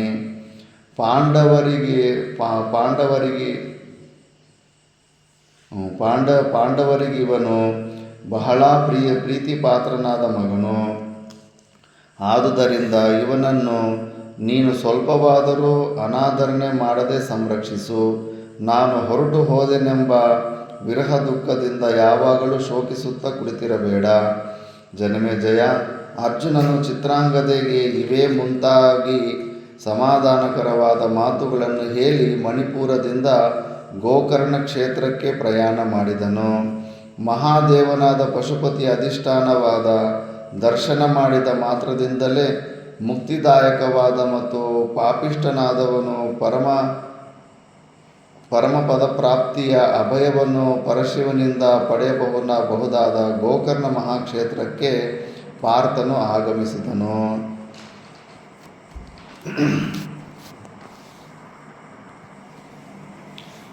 ಈಗ ಜನಮೇಜಯ, ಮಹಾಪರಾಕ್ರಮಿಯಾದ ಅರ್ಜುನನು ಗೋಕರ್ಣದ ಯಾತ್ರೆಯನ್ನು ಮುಗಿಸಿಕೊಂಡು ಮುಂದೆ ಪಶ್ಚಿಮ ಸಮುದ್ರದ ತೀರ ಪ್ರದೇಶಗಳಲ್ಲಿದ್ದ ಪುಣ್ಯಕ್ಷೇತ್ರಗಳನ್ನು, ತೀರ್ಥಗಳನ್ನು ಮತ್ತು ದೇವಾಲಯಗಳನ್ನು ಅನುಕ್ರಮವಾಗಿ ಸಂದರ್ಶಿಸಿದನು.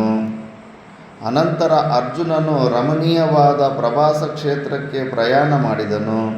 ಪುಣ್ಯಪ್ರದವಾದ ಮತ್ತು ರಮಣೀಯವಾದ ಪ್ರವಾಸ ಕ್ಷೇತ್ರಕ್ಕೆ ಅಪರಾಜಿತನಾದ ಮತ್ತು ಪ್ರಿಯ ಮಿತ್ರನಾದ ಧನಂಜಯನು ಬಂದಿರುವನೆಂಬ ವಾರ್ತೆಯನ್ನು ಮಧುಸೂದನನು ಕೇಳಿದನು. ಒಡನೆ ಮಿತ್ರನನ್ನು ಕಾಣುವ ಸಲುವಾಗಿ ಪ್ರಭಾಸ ತೀರ್ಥಕ್ಕೆ ಮಾಧವನು ಪ್ರಯಾಣ ಮಾಡಿದನು. ಪ್ರಭಾಸ ತೀರ್ಥದ ತೀರದೇಶದಲ್ಲಿ ಪಾರ್ಥ ಕೃಷ್ಣರ ಸಮಾಗಮವಾಯಿತು. ಗೆಳೆಯರಿಬ್ಬರು ಒಬ್ಬರನ್ನೊಬ್ಬರು ಬಾಚಿ ತಬ್ಬಿಕೊಂಡರು. ಪರಸ್ಪರ ಸಂದರ್ಶನದಿಂದ ಅವರಿಬ್ಬರ ಹೃದಯಗಳಲ್ಲಿ ಉಂಟಾದ ಆನಂದಕ್ಕೆ ಪಾರವೇ ಇರಲಿಲ್ಲ. ಅವರಿಬ್ಬರದು ಕೇವಲ ಆ ಜನ್ಮದ ಸ್ನೇಹವಾಗಿರಲಿಲ್ಲ, ಜನ್ಮಾಂತರದ ಸ್ನೇಹವಾಗಿದ್ದಿತು. ಅವರಿಬ್ಬರೂ ಹಿಂದೆ ನರನಾರಾಯಣರೆಂಬ ಋಷಿಗಳಾಗಿದ್ದು ಆಗಲೂ ಇಬ್ಬರೂ ಪ್ರಿಯಸಖರೇ ಆಗಿದ್ದರು. ಇಬ್ಬರೂ ಗಾಢಾಲಿಂಗನವನ್ನು ಮಾಡಿಕೊಂಡು ಅನಿರ್ವಾಚ್ಯವಾದ ಆತ್ಮಾನಂದವನ್ನು ಅನುಭವಿಸಿದ ನಂತರ ಪರಸ್ಪರವಾಗಿ ಕುಶಲ ಪ್ರಶ್ನೆಗಳಾದವು. ಶ್ರೀಕೃಷ್ಣನು ಅರ್ಜುನನನ್ನು ಪ್ರಶ್ನಿಸಿದನು, ಇದೇನು ಅರ್ಜುನ, ಏಕಾಗಿಯಾಗಿ ತಾಪಸನ ವೇಷದಲ್ಲಿ ಧರಿಸಿ ಯಾವ ಕಾರಣದಿಂದ ಈ ಪುಣ್ಯತೀರ್ಥಗಳನ್ನು ಪರ್ಯಟನೆ ಮಾಡುತ್ತಿರುವೆ? ಅರ್ಜುನನು ತಾನು ವನವಾಸಕ್ಕೆ ಹೊರಟಿರುವ ಕಾರಣವನ್ನು ವಿಶದವಾಗಿ ವಿವರಿಸಿದನು. ಎಲ್ಲವನ್ನೂ ಕೇಳಿದ ನಂತರ ಶ್ರೀಕೃಷ್ಣನು ಇದು ಹೀಗೆಯೇ ಸರಿ ಎಂದು ಮುಗುಳ್ನಗೆಯನ್ನೊಡನೆ ಹೇಳಿದನು. ಪ್ರಭಾಸ ತೀರ್ಥದಲ್ಲಿ ಸ್ವಲ್ಪ ಕಾಲ ವಿನೋದದಿಂದಿದ್ದ ಕೃಷ್ಣಾರ್ಜುನರು ರೈವತಕ ಪರ್ವತಕ್ಕೆ ವಿಹಾರಾರ್ಥವಾಗಿ ತೆರಳಿದರು. ಶ್ರೀಕೃಷ್ಣನ ನಿರ್ದೇಶನದಂತೆ ಆ ಮೊದಲೇ ರೈವತಕ ಪರ್ವತವು ಅನೇಕ ಶಿಲ್ಪಿಗಳಿಂದ ನಯನ ಮನೋಹರವಾಗಿ ಸಿಂಗರಿಸಲ್ಪಟ್ಟಿದ್ದಿತು. ಆಹಾರ ಪದಾರ್ಥಗಳು ಸಂಗ್ರಹಿಸಲ್ಪಟ್ಟಿದ್ದವು. ಪರ್ವತದ ಸೊಬಗನ್ನು ನೋಡಿ ಆನಂದಿಸಿ ತಮಗಾಗಿ ಸಿದ್ಧಪಡಿಸಿದ್ದ ಮೃಷ್ಟಾನ್ನವನ್ನು ಭುಂಜಿಸಿ ತಾಳಮೃದಂಗ ಗೀತಗಳಿಂದ ಕೂಡಿದ ಹೃದಯಾನಂದಕರವಾದ ನರ್ತಕರ ನಾಟ್ಯವನ್ನು ಶ್ರೀಕೃಷ್ಣನೊಡನೆ ಅರ್ಜುನನು ವೀಕ್ಷಿಸಿದನು. ಮಹಾಮತಿಯಾದ ಅರ್ಜುನನು ನಾಟ್ಯವು ಮುಗಿದ ನಂತರ ನರ್ತಕರನ್ನು ಶ್ಲಾಘಿಸಿ ಪ್ರಿಯೋಕ್ತಿಗಳನ್ನಾಡಿ ಕಳಿಸಿಕೊಟ್ಟು ದಿವ್ಯವಾದ ಶಯನದಲ್ಲಿ ಪವಡಿಸಿದನು. ಹಂಸತೂಲಿಕೆಯ ಮೇಲೆ ಮಲಗಿದ ಅರ್ಜುನನು ತನ್ನ ಪ್ರವಾಸಾನುಭವಗಳನ್ನೆಲ್ಲ ಶ್ರೀಕೃಷ್ಣನಿಗೆ ಹೇಳಿದನು. ತಾನು ಕಂಡ ಪವಿತ್ರ ತೀರ್ಥಗಳು, ಸರೋವರಗಳು, ಗಿರಿದುರ್ಗಗಳು, ನದಿನದಗಳು, ಕಾಡುಗಳು ಎಲ್ಲವನ್ನೂ ಶ್ರೀಕೃಷ್ಣನ ಕಣ್ಣಿಗೆ ಕಟ್ಟುವ ರೀತಿಯಲ್ಲಿ ವರ್ಣಿಸಿದನು. ಹಾಗೆ ಹೇಳುತ್ತಿರುವಾಗಲೇ ಸ್ವರ್ಗ ಸುಖವನ್ನು ಕೊಡುವುದಾಗಿದ್ದ ದಿವ್ಯವಾದ ಹಾಸಿಗೆಯಲ್ಲಿ ಮಲಗಿದ್ದ ಅರ್ಜುನನು ನಿದ್ರಾಪರವಶನಾದನು. ಸುಪ್ರಭಾತದ ವೀಣಾವಾದನದಿಂದಲೂ ಹೊಗಳುಭಟರ ಕರ್ಣಾನಂದಕರವಾದ ಪರಾಕುಗಳಿಂದಲೂ ಅರ್ಜುನನಿಗೆ ಎಚ್ಚರವಾಯಿತು. ಶೌಚ, ಮುಖಮಾರ್ಜನ, ಸ್ನಾನಾದಿಗಳು ಮುಗಿಯುವ ವೇಳೆಗೆ ಸರಿಯಾಗಿ ಶ್ರೀಕೃಷ್ಣನು ಅರ್ಜುನನ ಸಮೀಪಕ್ಕೆ ಬಂದು ಸುಪ್ರಭಾತವಾಯಿತೇ ಎಂದು ಮುಗುಳ್ನಗೆಯೊಡನೆ ಕೇಳಿದನು. ಧನಂಜಯನು ಉತ್ತರಿಸುವಷ್ಟರಲ್ಲಿ ಶ್ರೀಕೃಷ್ಣನು ಅವನ ಕೈ ಹಿಡಿದು ಸಮೀಪದಲ್ಲಿ ನಿಂತಿದ್ದ ಸ್ವರ್ಣ ಖಚಿತವಾದ ರಥದಲ್ಲಿ ಕುಳ್ಳಿರಿಸಿಕೊಂಡು ದ್ವಾರಕೆಗೆ ಕರೆದೊಯ್ದನು. ಧನಂಜಯನು ದ್ವಾರಕೆಗೆ ಬರುವನೆಂದು ತಿಳಿದೊಡನೆಯೇ ನಗರಿಯು ತಳಿರು ತೋರಣಗಳಿಂದ ಅಲಂಕರಿಸಲ್ಪಟ್ಟಿದ್ದಿತು. ಉದ್ಯಾನವನಗಳು, ಸೌಧಗಳು ವಿಚಿತ್ರ ರೀತಿಯಲ್ಲಿ ಅಲಂಕೃತವಾಗಿದ್ದವು.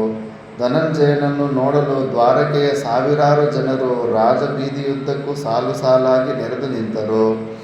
ಭೋಜರು, ವೃಷ್ಣಿಗಳು, ಅಂಧಕರು ಇವರೆಲ್ಲರೂ ಸ್ತ್ರೀ ಪುರುಷರೇ ಆದಿಯಾಗಿ ಪುಟ್ಟ ಪುಟ್ಟ ಮಕ್ಕಳನ್ನು ಕಂಕುಳಲ್ಲೆತ್ತುಕೊಂಡು ಧನಂಜಯನನ್ನು ನಿರೀಕ್ಷಿಸುತ್ತಾ ನಿಂತರು. ಶ್ರೀಕೃಷ್ಣನ ರಥವು ದ್ವಾರಕೆಗೆ ಪ್ರವೇಶಿಸಿದೊಡನೆಯೇ ಅಖಂಡ ಜನಸ್ತೋಮವು ಜಯಕಾರಗಳ ಮೂಲಕ ಧನಂಜಯನಿಗೆ ಅದ್ಭುತವಾದ ಸ್ವಾಗತವನ್ನು ನೀಡಿತು. ಧನಂಜಯನು ಸಹ ಯಾದವ ಪ್ರಮುಖರಲ್ಲಿ ತನಗಿಂತಲೂ ಚಿಕ್ಕವರನ್ನು ಆಶೀರ್ವದಿಸಿ ಹಿರಿಯರಿಂದ ಆಶೀರ್ವಾದಗಳನ್ನು ಪಡೆದು ತನಗೆ ಸಮಾನರನ್ನು ಆಲಿಂಗಿಸಿ ಯೋಗಕ್ಷೇಮಗಳನ್ನು ವಿಚಾರಿಸುತ್ತಾ ಮಂದಹಾಸಪೂರ್ವಕವಾಗಿ ಶ್ರೀಕೃಷ್ಣನ ಅರಮನೆಯನ್ನು ಪ್ರವೇಶಿಸಿದನು. ಸುಖೋಪಭೋಗಗಳಿಗೆ ಬೇಕಾಗುವ ಸಕಲ ಸಂಬಾರುಗಳಿಂದಲೂ ಸಮೃದ್ಧವಾಗಿದ್ದ ಅರಮನೆಯಲ್ಲಿ ಧನಂಜಯನು ಅನೇಕ ದಿನಗಳವರೆಗೂ ತಂಗಿದನು.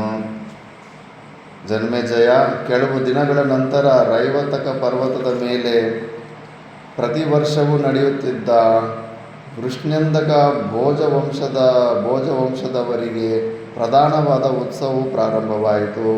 ಆ ಉತ್ಸವದ ಸಮಯದಲ್ಲಿ ಯಾದವರು ಸಾವಿರಾರು ಬ್ರಾಹ್ಮಣರಿಗೆ ಯಥೇಚ್ಛವಾಗಿ ದಾನ ದಕ್ಷಿಣೆಗಳನ್ನು ಕೊಡುತ್ತಿದ್ದರು. ವಿಚಿತ್ರ ರತ್ನಯುಕ್ತವಾದ ಪ್ರಾಸಾದಗಳಿಂದಲೂ ಕಲ್ಪವೃಕ್ಷಗಳಿಂದಲೂ ರೈವತಕ ಪರ್ವತವು ತುಂಬಿ ಹೋಗಿತ್ತು. ಇಡೀ ಪ್ರದೇಶವು ಬಹುವಾಗಿ ಶೋಭಿಸುತ್ತಿದ್ದಿತು.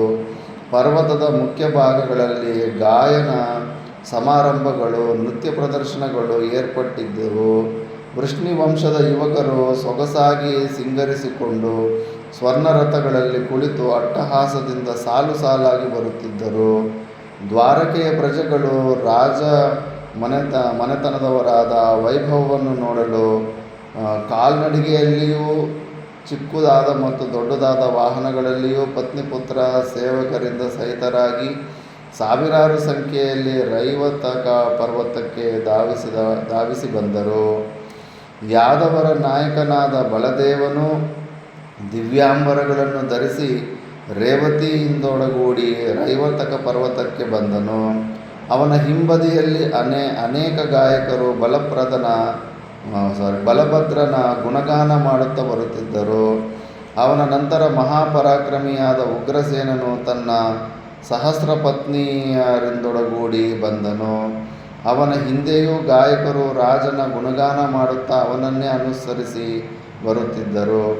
ಯುದ್ಧಧರ್ಮದರಾದ ಮಹಾವೀರರಾದ ರೌಕ್ಮಿಣಿಯೇ ಮತ್ತು ಸಾಂಬಾರು ದಿವ್ಯ ಮಾಲೆಗಳನ್ನು ದಿವ್ಯಾಂಬರಗಳನ್ನು ಧರಿಸಿ ದೇವತಾಯುಗ್ಮದಂತೆ ಪ್ರಕಾಶಿಸುತ್ತಾ ರೈವತಕ ಪರ್ವತಕ್ಕೆ ಬಂದರು. ಅವರಾದ ಮೇಲೆ ಅಕ್ರೂರ, ಸಾರನ, ಗದ, ಬಭ್ರು, ವಿಧುರಥ, ನಿಷಟ, ಚಾರುದೇಷ್ಣ, ಪೃಥು, ವಿಪೃತು, ಸತ್ಯಕ, ಸಾತ್ಯಕಿ ಅರ್ಜುನನ ಶಿಷ್ಯನೂ ಆಗಿರ್ತಾನೆ, ಭಂಗಕಾರ, ಮಹಾರವ, ಹಾರ್ದಿಕ್ಯ, ಉದ್ಧವ ಇವರೇ ಮೊದಲಾದ ಯಾದವ ಪ್ರಮುಖರು ದಿವ್ಯಾಂಬರಧರರಾಗಿ ಪತ್ನಿ ಸಮೇತರಾಗಿ ದಿವ್ಯವಾದ ರಥಗಳನ್ನೇರಿ ಗಾಯಕರಿಂದ ಅನುಸೃತರಾಗಿ ಬಂದು ರೈವತಕ ಪರ್ವತವನ್ನು ಅಲಂಕರಿಸಿದರು. ಉತ್ಸವ ಯಥಾಕ್ರಮವಾಗಿ ಪ್ರಾರಂಭವಾದ ನಂತರ ಕೃಷ್ಣಾರ್ಜುನರು ಎಲ್ಲವನ್ನೂ ಅವಲೋಕಿಸುವ ಕುತೂಹಲದಿಂದ ಪರ್ವತದ ಸುತ್ತಲೂ ಹೊರಟರು. ಅವರು ಪರ್ವತದ ಸೊಬಗನ್ನು ನೋಡುತ್ತಾ ತಪ್ಪಲಿನ ಪ್ರದೇಶದಲ್ಲಿ ಬರುತ್ತಿದ್ದಾಗ ಚಲುವೆಯಾದ ಸರ್ವಾಭರಣ ಭೂಷಿತೆಯಾದ ವಾಸುದೇವನ ಪುತ್ರಿಯಾದ ಸುಭದ್ರೆಯು ತನ್ನ ಸಖಿಯರೊಡನೆ ಕುಳಿತಿರುವುದನ್ನು ಕಂಡರು. ಸುಭದ್ರೆಯ ಸುಂದರ ಮುಖಾರವಿಂದಕ್ಕೆ ಆಕರ್ಷಿತವಾದ ಧನಂಜಯನ ನೇತ್ರಭ್ರಮರಗಳು ಅನೇಕ ನಿಮಿಷಗಳವರೆಗೆ ಪರಾನ್ಮುಖವಾಗಲಿಲ್ಲ. ಒಡನಾಡಿಯೊಡನೆ ಆಡುತ್ತಿದ್ದ ಮಾತುಗಳನ್ನು ನಿಂತು ಹೋದವು. ಶ್ರೀಕೃಷ್ಣನು ಅದನ್ನು ಗ್ರಹಿಸಿದವನಾಗಿ, ಧನಂಜಯ, ಏನಿದು ಎನ್ನುತ್ತಾ ಗಟ್ಟಿಯಾಗಿ ನಕ್ಕನು. ವನವಾಸದಲ್ಲಿ ಅಭಿಲಾಷೆ ಇರುವವನು ಮನಸ್ಸು ಮನ್ಮಥನ ಬಾಣಗಳ ಆಘಾತಕ್ಕೆ ಸಿಕ್ಕಿ ಉದ್ವಿಗ್ನಗೊಂಡಿತೆ. ಅರ್ಜುನ, ಇವಳು ನನ್ನ ತಂಗಿ, ಸಾರನ ಸಹೋದರಿಯು ಸುಭದ್ರ ಎಂದು ಇವಳ ಹೆಸರು. ನಮ್ಮ ತಂದೆಗೆ ಅಚ್ಚುಮೆಚ್ಚಿನ ಮಗಳು. ಇವಳನ್ನು ಮದುವೆಯಾಗಬೇಕೆಂಬ ಅಭಿಲಾಷೆ ಇದೆಯೇ ಪಾರ್ಥ? ಮುಖಾವಲೋಕನದಿಂದಲೇ ಧನಂಜಯನ ಮನದ ಉದ್ವಿಗ್ನತೆಯನ್ನು ತಿಳಿದವನಾಗಿ ಶ್ರೀಕೃಷ್ಣನು ಹೇಳಿದನು, ನಿನಗೆ ಇವಳನ್ನು ಪಡೆಯಬೇಕೆನ್ನುವ ಇಚ್ಛೆ ಇರುವುದಾದರೆ ಈ ವಿಷಯವನ್ನು ನಮ್ಮ ತಂದೆಯವರೊಡನೆ ನಾನೇ ಪ್ರಸ್ತಾಪ ಮಾಡುವೆನು. ಅದಕ್ಕೆ ಅರ್ಜುನನು ಹೇಳಿದನು, ವಸುದೇವನ ಮಗಳು ವಾಸುದೇವನ ತಂಗಿ ಮೇಲಾಗಿ ಸರ್ವಾಂಗ ಸುಂದರಿಯಾಗಿದ್ದಾಳೆ. ಇಂತಹವಳು ಯಾವ ಮಾನವನ ಮನಸ್ಸನ್ನು ತಾನೇ ಸೊರೆಗೊಳ್ಳದೇ ಇರುವಳು? ಯಾವನು ತಾನೇ ಇವಳಿಂದ ವ್ಯಾಮೋಹಿತನಾಗದಿರುವನು? ಕೃಷ್ಣ, ನಿಶ್ಚಯವಾಗಿಯೂ ಈ ನಿನ್ನ ತಂಗಿಯ ನನ್ನ ಪ್ರಿಯತಮೆಯೇ ಆಗುವುದಾದರೆ ನಾನು ಸಕಲ ಸನ್ಮಂಗಳಗಳನ್ನು ಪಡೆಯುವೆನು. ಕೃಷ್ಣ, ಇದರಲ್ಲಾವ ಸಂಶಯವೂ ಇರುವುದಿಲ್ಲ. ಇವಳನ್ನು ಪಡೆಯಲು ಮಾಡಬೇಕಾದ ಉಪಾಯವನ್ನು ನೀನೇ ಸೂಚಿಸು. ನಾನು ಇವಳಿಗಾಗಿ ಮಾನವ ಸಾಧ್ಯವಾದ ಯಾವ ಕಾರ್ಯವನ್ನು ಬೇಕಾದರೂ ಮಾಡಲು ಸಿದ್ಧನಾಗಿರುವೆನು. ಇಬ್ಬರೂ ಒಂದೆಡೆಯಲ್ಲಿ ಸಮಾಲೋಚನೆ ಕುಳಿತರು. ಶ್ರೀಕೃಷ್ಣನು ಅರ್ಜುನನೊಡನೆ ಹೇಳತೊಡಗಿದನು, ಪುರುಷ ಶ್ರೇಷ್ಠನೇ, ಸ್ವಯಂವರ ರೀತಿಯಲ್ಲಿ ವಿವಾಹವನ್ನು ಮಾಡಿಕೊಳ್ಳುವುದು ಕ್ಷತ್ರಿಯರಿಗೆ ಹೇಳಲ್ಪಟ್ಟಿದೆ. ಆದರೆ ಸ್ವಯಂವರ ಬೇರ್ಪಟ್ಟರೆ ಈ ಹೆಣ್ಣು ನಿನಗೆ ಸಿಕ್ಕುವುದೆಂಬ ಭರವಸೆ ಇಲ್ಲ. ಏಕೆಂದರೆ ಸ್ತ್ರೀಯರ ಮನೋಗತವಾದ ಅಭಿಪ್ರಾಯವನ್ನು ನಾವು ತಿಳಿದವರಾಗಿಲ್ಲ. ಆದರೆ ಪರಾಕ್ರಮಿಗಳಾದ ಕ್ಷತ್ರಿಯರು ಬಲಾತ್ಕಾರವಾಗಿ ಕನ್ಯೆಯನ್ನು ಅಪಹರಿಸಿಕೊಂಡು ವಿವಾಹವಾಗಬಹುದೆಂದು ಧರ್ಮವಿದರು ಹೇಳುತ್ತಾರೆ. ಸ್ವಯಂವರದಲ್ಲಿ ಇವಳು ಏನು ಮಾಡುವಳೆಂಬುದು ನಮಗೆ ತಿಳಿದಿಲ್ಲವಾದುದರಿಂದ ಈ ನನ್ನ ತಂಗಿಯನ್ನು ನೀನು ಅಪಹರಿಸಿಕೊಂಡು ಹೋಗುವುದೇ ಸೂಕ್ತವಾಗಿದೆ. ಧನಂಜಯ ಏನು ಮಾಡಬೇಕೆಂಬುದನ್ನು ಇಬ್ಬರು ನಿಶ್ಚಯಿಸಿದರು. ಒಡನೆಯೇ ಶೀಘ್ರಗಾಮಿಗಳಾದ ವಾರ್ತಾವಾಹಿಗಳ ಮೂಲಕ ಇಂದ್ರಪ್ರಸ್ಥದಲ್ಲಿದ್ದ ಯುಧಿಷ್ಠಿರನಿಗೆ ಸುಭದ್ರಾಹರಣದ ವಿಷಯವನ್ನು ಹೇಳಿ ಕಳಿಸಿದರು. ಚಾರರ ಮೂಲಕ ಕೃಷ್ಣಾರ್ಜುನರು ಹೇಳಿ ಕಳಿಸಿದ ಸುಭದ್ರಾಹರಣದ ಯೋಜನೆಗೆ ಧರ್ಮಜನೂ ಅನುಮತಿಯನ್ನಿತ್ತನು. ಇನ್ನು ಮತ್ತೆ ಅವ್ರೀಗ ದೊಡ್ಡ ಸ್ಟೋರಿ ಬರುತ್ತೆ, ಅದು ನೆಕ್ಸ್ಟ್ ಕ್ಲಾಸಲ್ಲಿ ನೋಡೋಣ. ಓಂ ಪೂರ್ಣಮದ ಪೂರ್ಣಮಿದಂ ಪೂರ್ಣಾತ್ ಪೂರ್ಣಮುದಚ್ಯತೆ ಪೂರ್ಣಸ್ಯ ಪೂರ್ಣಮಾದಾಯ ಪೂರ್ಣಮೇವಾವಶಿಷ್ಯತೆ. ಓಂ ಶಾಂತಿ ಶಾಂತಿ ಶಾಂತಿ.